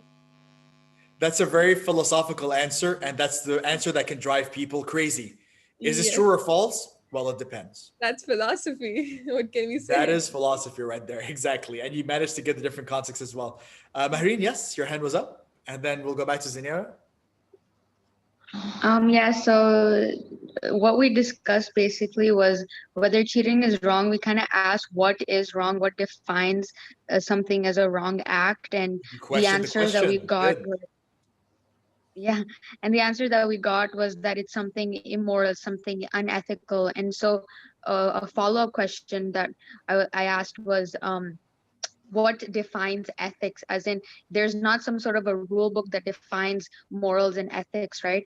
And then from there on, we started talking about religion, and then from religion you kind of devise these ethics that you follow, but then that's not applicable to everyone, because not everyone follows religion, and those who don't, are they off the hook? Is it not wrong for them? We weren't really able to answer those questions, but yeah, that was basically what our discussion led to. You're kind of heading in a way that is very similar to the line of thinking from a very famous 18th century philosopher called Immanuel Kant. So Kant had this idea of the categorical imperative. He said that things are wrong. You have to imagine a world where if everybody did this thing, would the world work? Right? And if your answer is no to that, then you shouldn't do it. So if you imagine a world where everybody is cheating, then that's probably not a world that could work, right? Because everybody would be cheating one another. So Kant would say that this is why cheating is wrong, and that is called the categorical imperative. So you've aligned yourself with Immanuel Kant right there in this discussion. Anyone else? Yeah, Zinir. So you said that what if, like everybody in the world is cheating and you're not, then why don't why should we not be the one not to cheat? Isn't that amazing? People can adapt from us. Instead, we keep doing their things. We can be the unique one and they can follow us, and we can say no to cheating. Exactly. So you're And so you're living the world the way you want it to be. exactly. I disagree with this Go ahead, in a Hamna. respectful way. Please don't be offended. I disagree because It's it's kind of okay. like, oh, okay. I disagree with this because cheating. I'll elaborate the point that I said back in our break room. Mm-hmm. Cheating isn't. It's kind of very necessary in some cases. For example, it's cheating is absolutely wrong if you're going to like a STEM degree. If you want to be a doctor, for example, like that, you need to you're gonna be saving lives. You're gonna be making an impact in society. So of course you're gonna have to learn the basics and how things work, because these things are quite important for to keep society going. So cheating in that regard is very wrong. But I do understand why people would do it, because you could have very bad teachers. The education system might have failed you, or your situations at home might be very different. For example, you might be having, depression comes and goes, especially for high school students or college students. So that could be a very big factor. You just lose hope. So that could cause you to cheat as well. And frankly, if you set strict basis that you don't want to cheat when you're depressed, even though you're gonna have to kind of disrespect your morals for a bit, because of course, if you're depressed or if you have like an abusive home or something like that, it's gonna be too much for you to take on. That might lead to other negative and hostile thoughts in your head. So So that's while my one perspective. group, so while one group aligned themselves with Immanuel Kant, you've aligned yourself with another philosopher called Jeremy Bentham. And Jeremy Bentham believed that something is right or wrong based on the consequences. So it's right if it has good consequences, it's wrong if it has bad consequences. So that's another perspective of looking at it. And like we said, there is no right or wrong, because here two very very deep, very like prominent and very respected philosophers came with two different conclusions, just like you did right here with your different ideas. So excellent. Yes, I think Asma was first, and then we'll go to Ayman. Yes. I feel like everyone, I don't know if it's right, but I mostly believe it's right that everyone in their life have at least cheated once, whether it was in a small test or in a game. Every single person has absolutely cheated, whether we No were as comment. kids.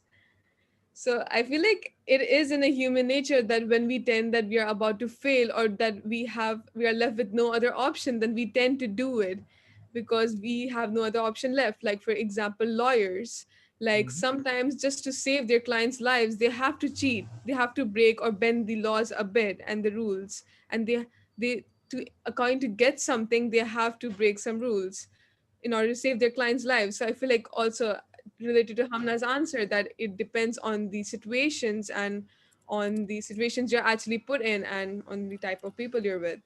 So I'm writing it in the chat room right now. This is the what it's called, this kind of thinking. It's the ends justify the means. So if it has a better consequence, then you'll have to do it, right? It's something that you can do if it has better consequences. That's one way of looking at it. That is the utilitarian way.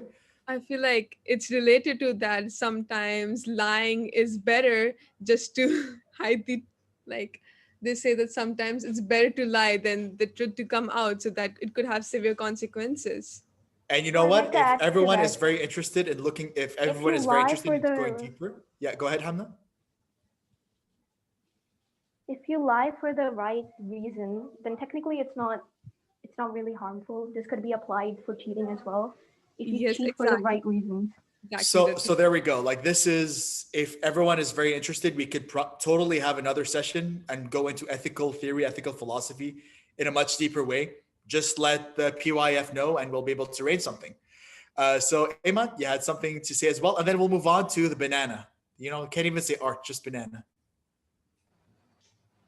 Yeah, another discussion we had was to justify that it's not right was that to look at the butterfly effect, how a small thing can have great consequences elsewhere. So even when we are cheating or lying to someone, even if it doesn't seemingly affect us or someone else at that specific point, it might have bigger consequences in the future, or to affect people that are not very close to us, but it might have great effects on other people's lives. And I think that's something we should also keep in mind since we're living all together, caring about people, empathy. This is all we're learning about, right? So yeah. Definitely, right? So consequences is a good word that you use, because that's the name of the philosophy, consequentialism. Yes. So Asma, I think your hand was up first. I'm sorry, I just forgot to lower it down. Okay, go ahead. Zenarius, go ahead. Last comment, then we'll move on to the next part. I think. Yeah, I was Fariha just had- saying that I have to leave, and it was so amazing. It was just great. I loved it. I absolutely loved it. Thank you so much for teaching so much, I and think we I've have a learned new a lot. philosopher in the making right here. Yeah. So thank you so much, and I'm just really glad that I joined this. And have a good day, good night. Actually, have a good night, everyone. Goodbye.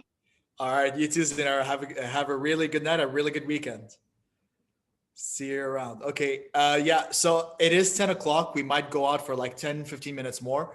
Anyone has to leave, just let me know. If you have a comment you want to say before you leave, just like let me know in the chat, and then I'll prioritize that one. and you'll be able to see the rest on YouTube. So we have, I think Nabiha had her hand up first. Yes. To start with the art that we're talking about,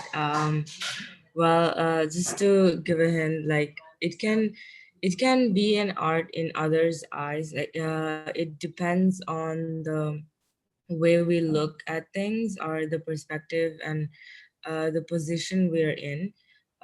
Also, in our discussion, that we came into conclusion is that it can be something special for a certain ethical group or culture. So, in a way that can also represent a symbol of So you're something. looking at art from like a cultural. Yes. In general too, like it can be just to raise awareness about something or to show affirmation for something like that. So yeah. In the example of the banana, what awareness is it showing here? It can show different kinds of things, I guess. And people write entire books trying to explain that. So there's no need to answer that right now exactly. But so culturally relevant and expresses something. Yes, Khawaja, go ahead. I want to tell that this meeting was very amazing. I enjoyed this meeting so much. Like you, sir, you told us so much about that what is philosophy. I enjoyed it so much. Like you told us about so many things I didn't even know about it. So I took this meeting and you told so many about it. Your explaining was so much good. I loved it.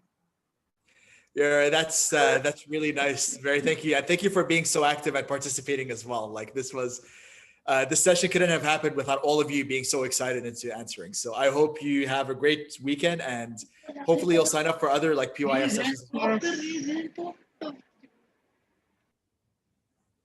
And how can I join the next meeting? Like I have joined for every, so how can I join the next meeting? Like I when think Bushra will be able to give you that Yeah, information. so the sign up form for the Winter Academy, I you have signed selected all the workshops. We'll send Yes. you a link to the workshop a day before the workshop itself. And Oh. if you want to select other workshops as well, you can just fill out the form again, and you will still get the link. Okay. Thanks, Rajaa. All right. Thank you. Loved having you. Shahir's hand was up next.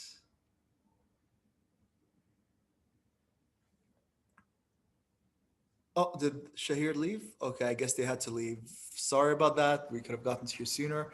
So we've talked about art. Like art is culturally dependent. It has questions. Did anyone else have any things about arts as well? Like, YouTube पे लिख ले. Raise hand तो हटा अपना. sorry, I can't hear you very well here. This is, all right. Well, we'll wait for it. So anyone else? Anyone else was in the art room? You can raise your hands. We also have a comment on the banana on the chat. I interpreted the banana picture as a depiction of how someone is bright and jolly, can be held captive perhaps by surrounded by themselves. So what you're saying here is that it's art because it has meaning, right? So art should be meaningful. That could be a way of interpreting it. Yes, Hamza? Yes, we were having a discussion. Like Mariam was there, and two other people also, I guess Nabiha and Mahanur. So we were agreeing on one point that it is an art, but in what ways? So I guess we have at least three opinions from that. But my opinions were that it was an art. It is an art, but it is made up of an gold or something, and it is just molded in such a way that it looks real. And So art is realism. yeah, Well, do you remember with the that other because it's expensive. You told Because us it's that expensive. it is millions. It was sold in millions. So Well, that's a whole economic yeah. argument we can have in another session. So Hamza, do you remember the other two opinions that people had? I think they are in the meeting. They can say that if they don't want to say, though, I will say for them. Sure. I think Mariam has her hand up first. Maybe we can start with Mariam, then we can Yeah. go back to that. Okay, so I just wanted to tell how the discussion went. So first, we were actually arguing whether the banana is real or not. Yeah, I might have a noisy background. I apologize for that. No worries. So we were actually arguing if the banana is real or not. Maybe it's gold and it's shaped. Maybe it's a painting. Maybe it's a sculpture, or maybe it can be real. But we also considered the fact that you said that it was sold for millions and at an exhibition as well. So that is obvious that it is an art because it might have expressed something. It obviously expressed something. That something was not very clear, but it does look absurd at the first sight. But we had different opinions, and then, for example, one of the members said, what if this was a banana that was given to the artist as a gift, maybe by an important person, whoever that can be a celebrity, that can be a leader. So they wanted to preserve the banana in a way or showcase it. So Quite then interesting. From what it sounds like, you all let economics influence your decision as well. The fact that it was a lot of money involved is something that made you think, if I didn't mention the $1 million, you think, oh, whatever, it's not art, right? So there we go. That's something. Hamna, yeah. I'd like to add that. Oh, Let Hamna first, then Shahir, you can go ahead. Yeah. I'd also like to add that rich people just have different tastes. Like, I could just look at something in an art gallery and I'd be like, that kind of looks like a blob, but a rich person will like find deep meaning, and like the blob is made from elephant poop and it's like elevated and has like a deeper meaning, but me as a regular person won't understand it. So So that's the that, whole theory of taste. That taste is something you have to learn. That's definitely something right there. but it also comes Shahir, with yes. status. Status. Taste comes That's with status, doesn't definitely it? a whole theory about status that goes on these days. Shahir, sorry we've cut you off for a bit. Like, can you go ahead? Sir, thank you for the meeting. I respect you for having a big to tolerant behavior of naughty and your dear teacher. Goodbye, Mr. Sir. Oh, you're welcome. I hope you've got a lot out of this meeting, and I hope we can see you in some other meetings as well. So, thank you for your contribution. Thank you, sir. Let's go. So we have a lot of hands up. I'm trying to. So Esma, you can go ahead. Yeah, basically for me, it's like art, it depends on each and every person. For some people, that banana with a duct tape on it could be an art. But for some Abducted. people, duct tape, it looks like that.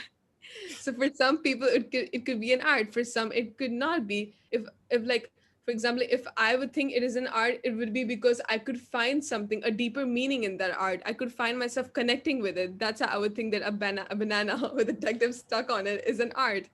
But my real question is that why, like, we are asking, the question you asked was that, is this an art or not? But I think my question would be like, what did the artist think of it? Like, why did he do that? What were his thoughts when he did that?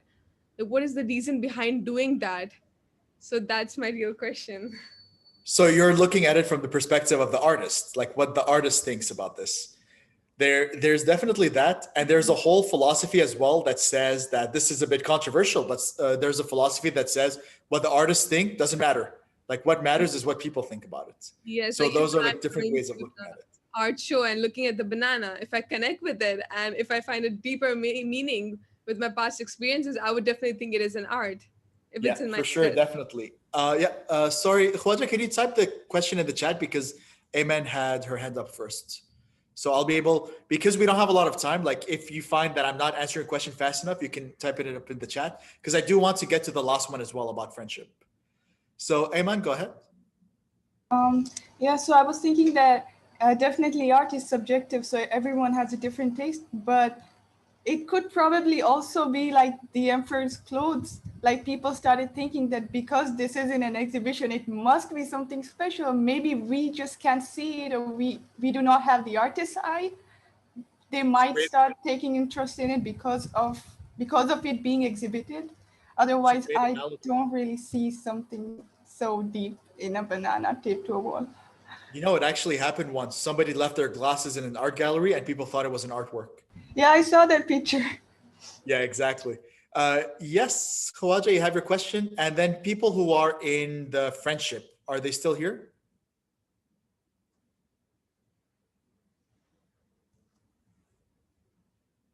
Yes. Yeah.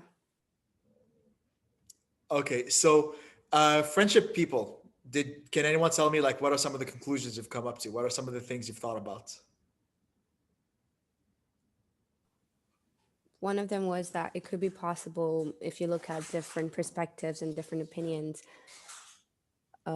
Just like, if you ask people about like if true friendship is possible, just like Rajaa said that if there was someone who had a friend of 10 years, what would that person say about this question? He would definitely say, he or she would definitely say yes.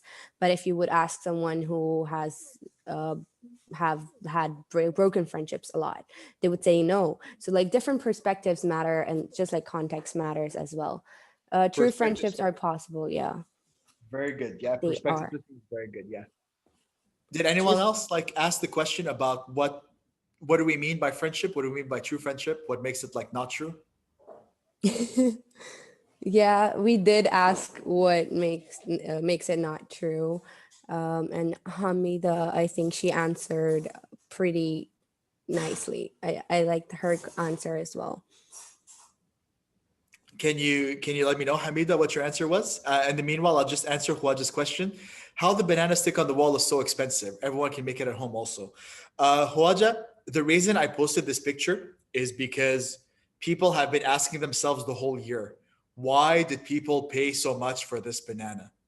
It's been a question that's going around, so I don't have the actual answer. This is just like one of those philosophical things where we don't really know what happened. Hamza says money laundering. That's definitely one of the theories that people came up with. We can only speculate. We can only use abductive reasoning to think about what was the reason this banana was so expensive. World's most expensive banana. Can I add something? Yeah, Maria? Okay, so I just Googled this about this, and this is saying that the artist ate the banana as soon as it was sold. Yes, he did. There was another artist also that sold the painting, and as soon as it got sold, he shredded it. Can I add something? Yes, ma. I thought about Khwaja's question, and I feel like there's a reason why that they exhibited that art. It was because, okay, many people we look at that art and we're like, it doesn't make any sense, but I feel like it's unique. And the fact that the artist, he thought about doing that in front of everyone and presenting it as an art is such a big deal. I feel like no one would ever think of like putting a banana on the wall and with a duct tape on it. I don't think everyone will have the guts to do it. So you've actually, what you said is just answers Kawaja's question. He says everyone will leave work and make a banana on the wall and sell it for millions.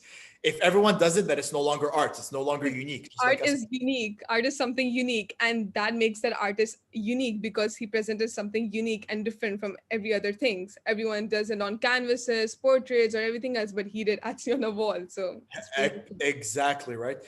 So I don't know if Bushra has any other comments to say. I am more than willing to stay into this chat room. If you have any other questions, any other things, I could stay here as long as you want. If anyone has to leave, then I'll just like thank you very much for being here. We'll get your feedback. I'll let Bushra like take control for a bit. And if you guys with your hands up, if you want to stay around longer, I'll be here for a while as well. So over to you, Bushra.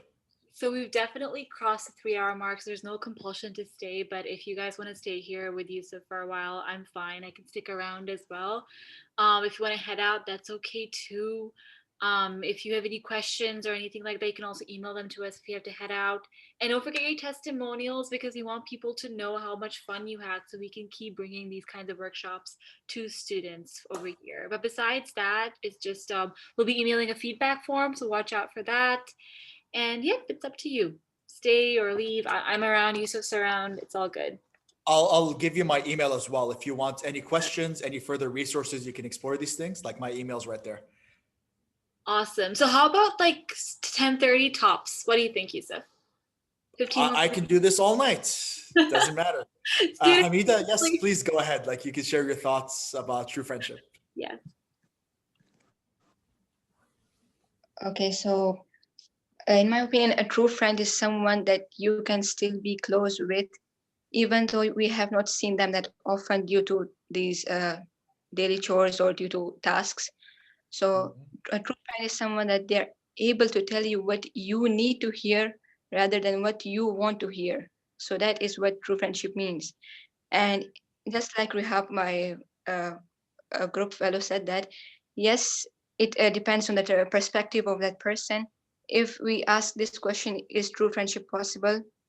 No, never. It's just BS. This answer we will get from a person that never had a bestie or was betrayed. But if we ask the same question from a person who had the same bestie from childhood until now, they will say yes, it is rare, but it exists. But once you find it, you have to value it and you have to be grateful for it. So, from my point of view, you haven't met the right friend yet. So you don't need to feel repulsive or sad or salty about it. So keep mingling and you keep jingling with all kinds of people. And eventually at the right place and at the right time, that one person you will meet with whom you will click instantly. Excellent. What you said actually resonates a lot with Aristotle, who said that true friendship is actually a virtue. Like is friendship is something that makes people better. Like friends are people that help you become better people, like one with one another, and that's definitely something that you can like work around Yeah, with, they right? bring a better version from inside of you. Bring out the best in you. Yes, Yes. excellent. Some of you have had your hands up for a while. Your arms are probably tired. I think Iman, you can start first. Oh no, I'm sorry, I forgot to lower it. Which word? I just Oh. forgot to lower it after raising it. So Oh, sorry. I thought you said you forgot the word. No worries. Okay, Hamza. Um, in order to elaborate the friendship part, true friendship is like finding a gem or a diamond in a mine of gold. So Analogy. if anyone finds it, he would never let that thing go away. So I think that's pretty much defines all of it. Many people go to the call like, do you know how suffocating is there in living in a mine? People usually die there. The workers there usually die there. But if they find something valuable like diamonds and all, they would never leave it. So true friendship is also like a diamond in this whole dark world. Whenever you doesn't feel right, you will always come to your true friends to talk to, and you will always feel better. You will always see them, their opinion shining, and you will always, admire them. Yeah, they will also guide you. They will also ask your own opinions about them, and they will be real to you, not like they will be buttering you all of the time. And yeah, they can. Like, they are humans, so they are diamonds in the form of humans. So there we go. Like you've made an analogy. Friendship is like a diamond. If you're in the mine without friendship, you're just suffocating. There we go. Excellent. Nabiha, you had your hand up. Then Khwaja, I think. Yes. Go ahead, Nabiha. Yeah, so to add with that, you have to know the value of friendship first to actually know that if it's diamond or just sand. Well, in a way, you have to know the value of certain things to elaborate and to value. I mean, to keep it precious to you, because some people, it's not that they don't have friends. It's just that they don't look for them, or they don't look deep into it, because there are some people that comes into your life just to teach you certain things, and maybe they go to their next journey of the life. So in a way, everyone needs a friend. Well, that's true, but also the thing is that long lasting friendship can also be a harmful thing, because in a way you can get just attached to a certain person, and then you cannot open up to different perspective or other people. In my opinion, I think it would go that way. And also, you should also have a friend which is open-minded and can have other friends as well. This is a stereotypical thing that I saw within friends, that they don't let others in. It's just that they get jealous for the fact that their best friend is going and meeting with others, which is a bad thing in my eyes, because we should socialize with everyone with any chance we get. So make you a statement and see if you agree with this, Nabiha. Yeah. So true friendship expands the world, whereas like false friendship contracts it, makes it smaller. Yes. Yeah, I agree. So you would say like the friends that are like too close, like they don't interact with anyone else, they get jealous of one another. That's not true friendship. Maybe we could say. Yes. Yeah, that's definitely there's the whole philosopher that I really like called Alexander Nehamas. He has a whole book on this, just like that. This subject is everyone is saying, why is there no philosophy in school? I heard that in Sharjah they will be introducing philosophy as a subject in the near future. I heard that's something they've been talking about. Oh, I hope it comes to us too. We're a very So progressive city. You have no idea, Yousef. so Khwaja, you had your hands up. Then we'll go to Hamna.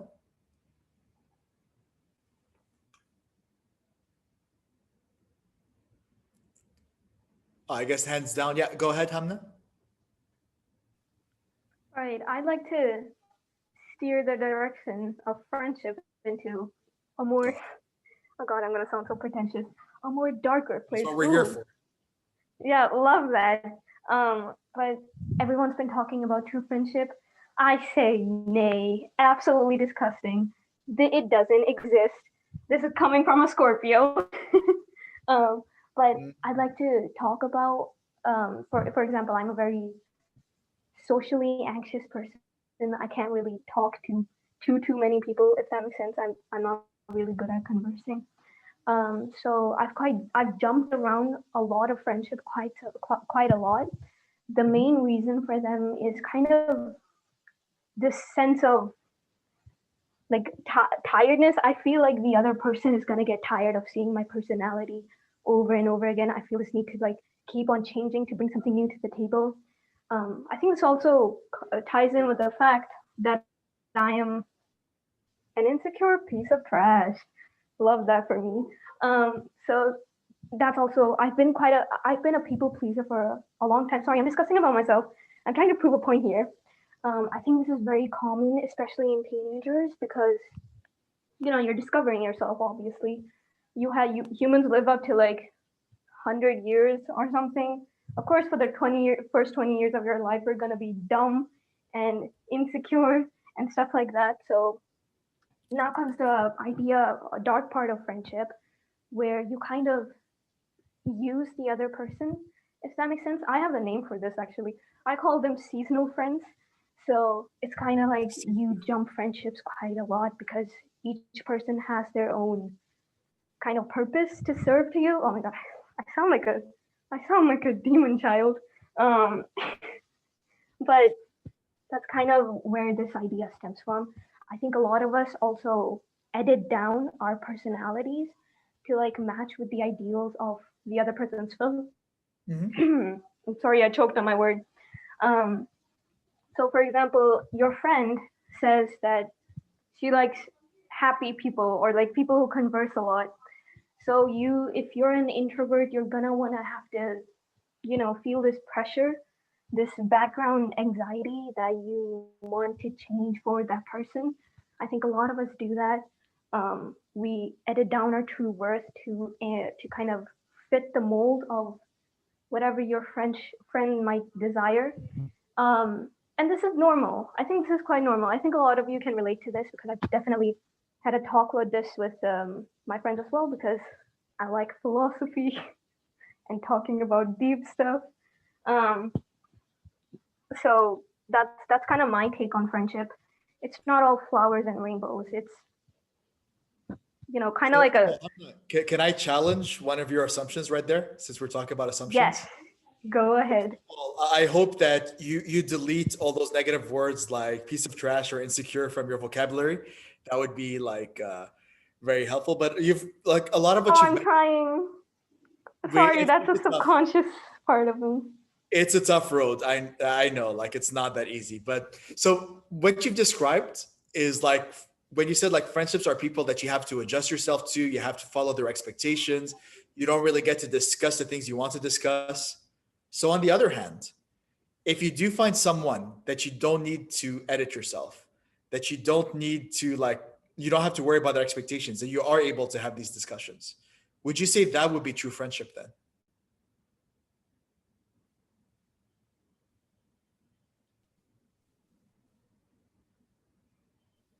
Hello. Yeah. Oh, okay. Sorry, you froze for a second. I think Oh, the network connection. did you hear what I said or? No, I mostly, yeah. I think I did. Yeah. So you're saying like the friendships are false because you have to like manage your expectations to them. What if you find somebody that you don't need to manage that expectation? Would that be true friendship? Well, I think that can happen, but it takes a long time to establish It does. It does. Definitely it does. Yeah. So there you go. Like that's an ideal. That's something like people can aspire to find that. Iman says friendship is like a rose. It has to blossom. Yes, Asma, your hands up. Yeah, I feel like it depends on our perspective on true friendship. Like my Definitely. perspective, like I would like what I would look in a true friendship, like what all qualities would I look between me and my friend. So like I have one true friend which I feel like is my true friend because whatever I expect within all the qualities or like what like all the perspective of mine is like yes we do have a true friendship, whereas for other people I'm like we do not have a true we do have friendship but not true friendship.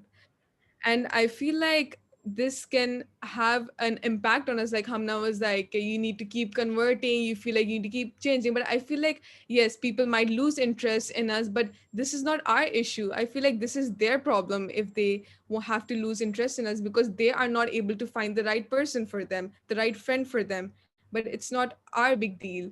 So I feel like instead of like trying to force ourselves to find friendships or true friendships, I feel like we just need to stop looking for one, because we might connect with anyone all of a sudden, like how like even like I repeated this before, like in this like how we are talking and discussing each other, so we might connect with any other person, so we just stop looking for a friendship.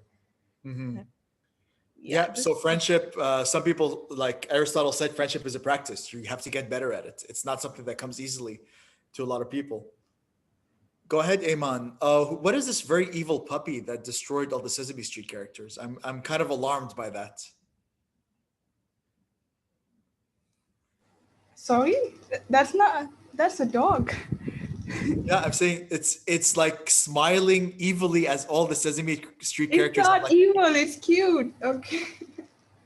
all right, all right. Did you had your hand up? Did you have a question? No, I wanted to add on to the friendship thing. Uh-huh. So, I would say that uh, whatever Hamna said, I could relate to it once upon a time, but I think I've grown a lot. And at that time, I did not really have many friends, like not at all, and I wasn't even into making them. But I found like one friend. We used to sit together, and I never really felt like a connection of friendship, but she always did, and she told me. And I think it's been like. 5 years, and we've been sitting together, we've been doing everything together, and the amount of effort she puts and the trust that we have with each other, and I think that has also made me love our bond so much. And I do believe that true friendship can exist. It doesn't have to last like a lifetime. I mean, probably I'm not the best at keeping friendships, or because at times it gets hard to communicate with people. Yeah. I mean, we don't meet a lot, especially it's like our last year in college, so we'll probably be going different countries, or we won't really be meeting. But true friendship is like what leaves an impact on you. So even after she's gone, or we no longer in contact, I will have these memories and this feeling that I had a friend that I could trust, and someone who did make me believe that friendship can be developed, and it does exist. Well, that's beautiful. That's very touching. You know, like sometimes you just don't think it will happen at first, but we never know with life. Like things can grow deeper without us knowing. Mirel says that we have nothing but ourselves. We need to be friends with ourselves first and discover us and what we are. So definitely, some people would argue that if you want to be friends to other people, you have to be friends with yourself first, because you have to know what friendship is to help with other people. At times it can go the other way around. If we're not friends with ourselves, maybe we can befriend someone and they can help us become someone who can see ourselves from a better point of view. Good point, right? It always goes. It can go both ways, definitely, for sure. Yeah, So and Yusuf, also, yeah. no, I was just saying, Yusuf, we have hit the 10:30 mark. So if there are any closing comments, because the night is long and we can go on forever. But taking, account of how people are leaving and everybody, have to do something. So if you can just do some closing remarks and Well, we'll do so. We've pretty much gone covered a lot of things that we've had. I hope all of you have had a good sample of what philosophy could be and what you can do. I will leave you like with these two slides. You're gonna get the slides at the end anyway. So if I could just show you, like we've barely scratched the surface with what philosophy is, right? So I just want to give you a sample of these are some of the different philosophies that we have. These are some of the different things that we can look at. We've covered some of these. We've covered ethics, we've covered aesthetics, we've covered logic. There's so much more you can explore. And I advise all of you to start looking, start questioning, and start having good discussions with everyone. If any resources, any questions you have as well, you do have our email, you do have our contacts. And I hope everyone was able to get something out of this. I hope so, because I'm actually really happy to see the number of people that stuck around. I'm sure some people would have stuck around as well if they could have. But yeah, so thank you everyone for being here. And I hope everyone has a really good evening, a really good weekend, and you've gotten a lot from this. Yeah, Thank thank you so much. so much, Yusuf. Thank This you was so an much. I amazing wish you were session. safe. And it was really yeah. great learning. We just really learned a lot of things from you. So it was really great. It's good to hear. Yeah. All right, everybody, have a great weekend, and do send in your testimonials ideally by tonight, because we're going to put them up tomorrow morning, and hopefully we'll have you all back, including Yusuf, in future workshops and sessions. Okay. All right, everyone, take care. Bye. Thank you so much, Bye. everyone. Have a great weekend. Bye. Looking forward to more events from PYF. Yay.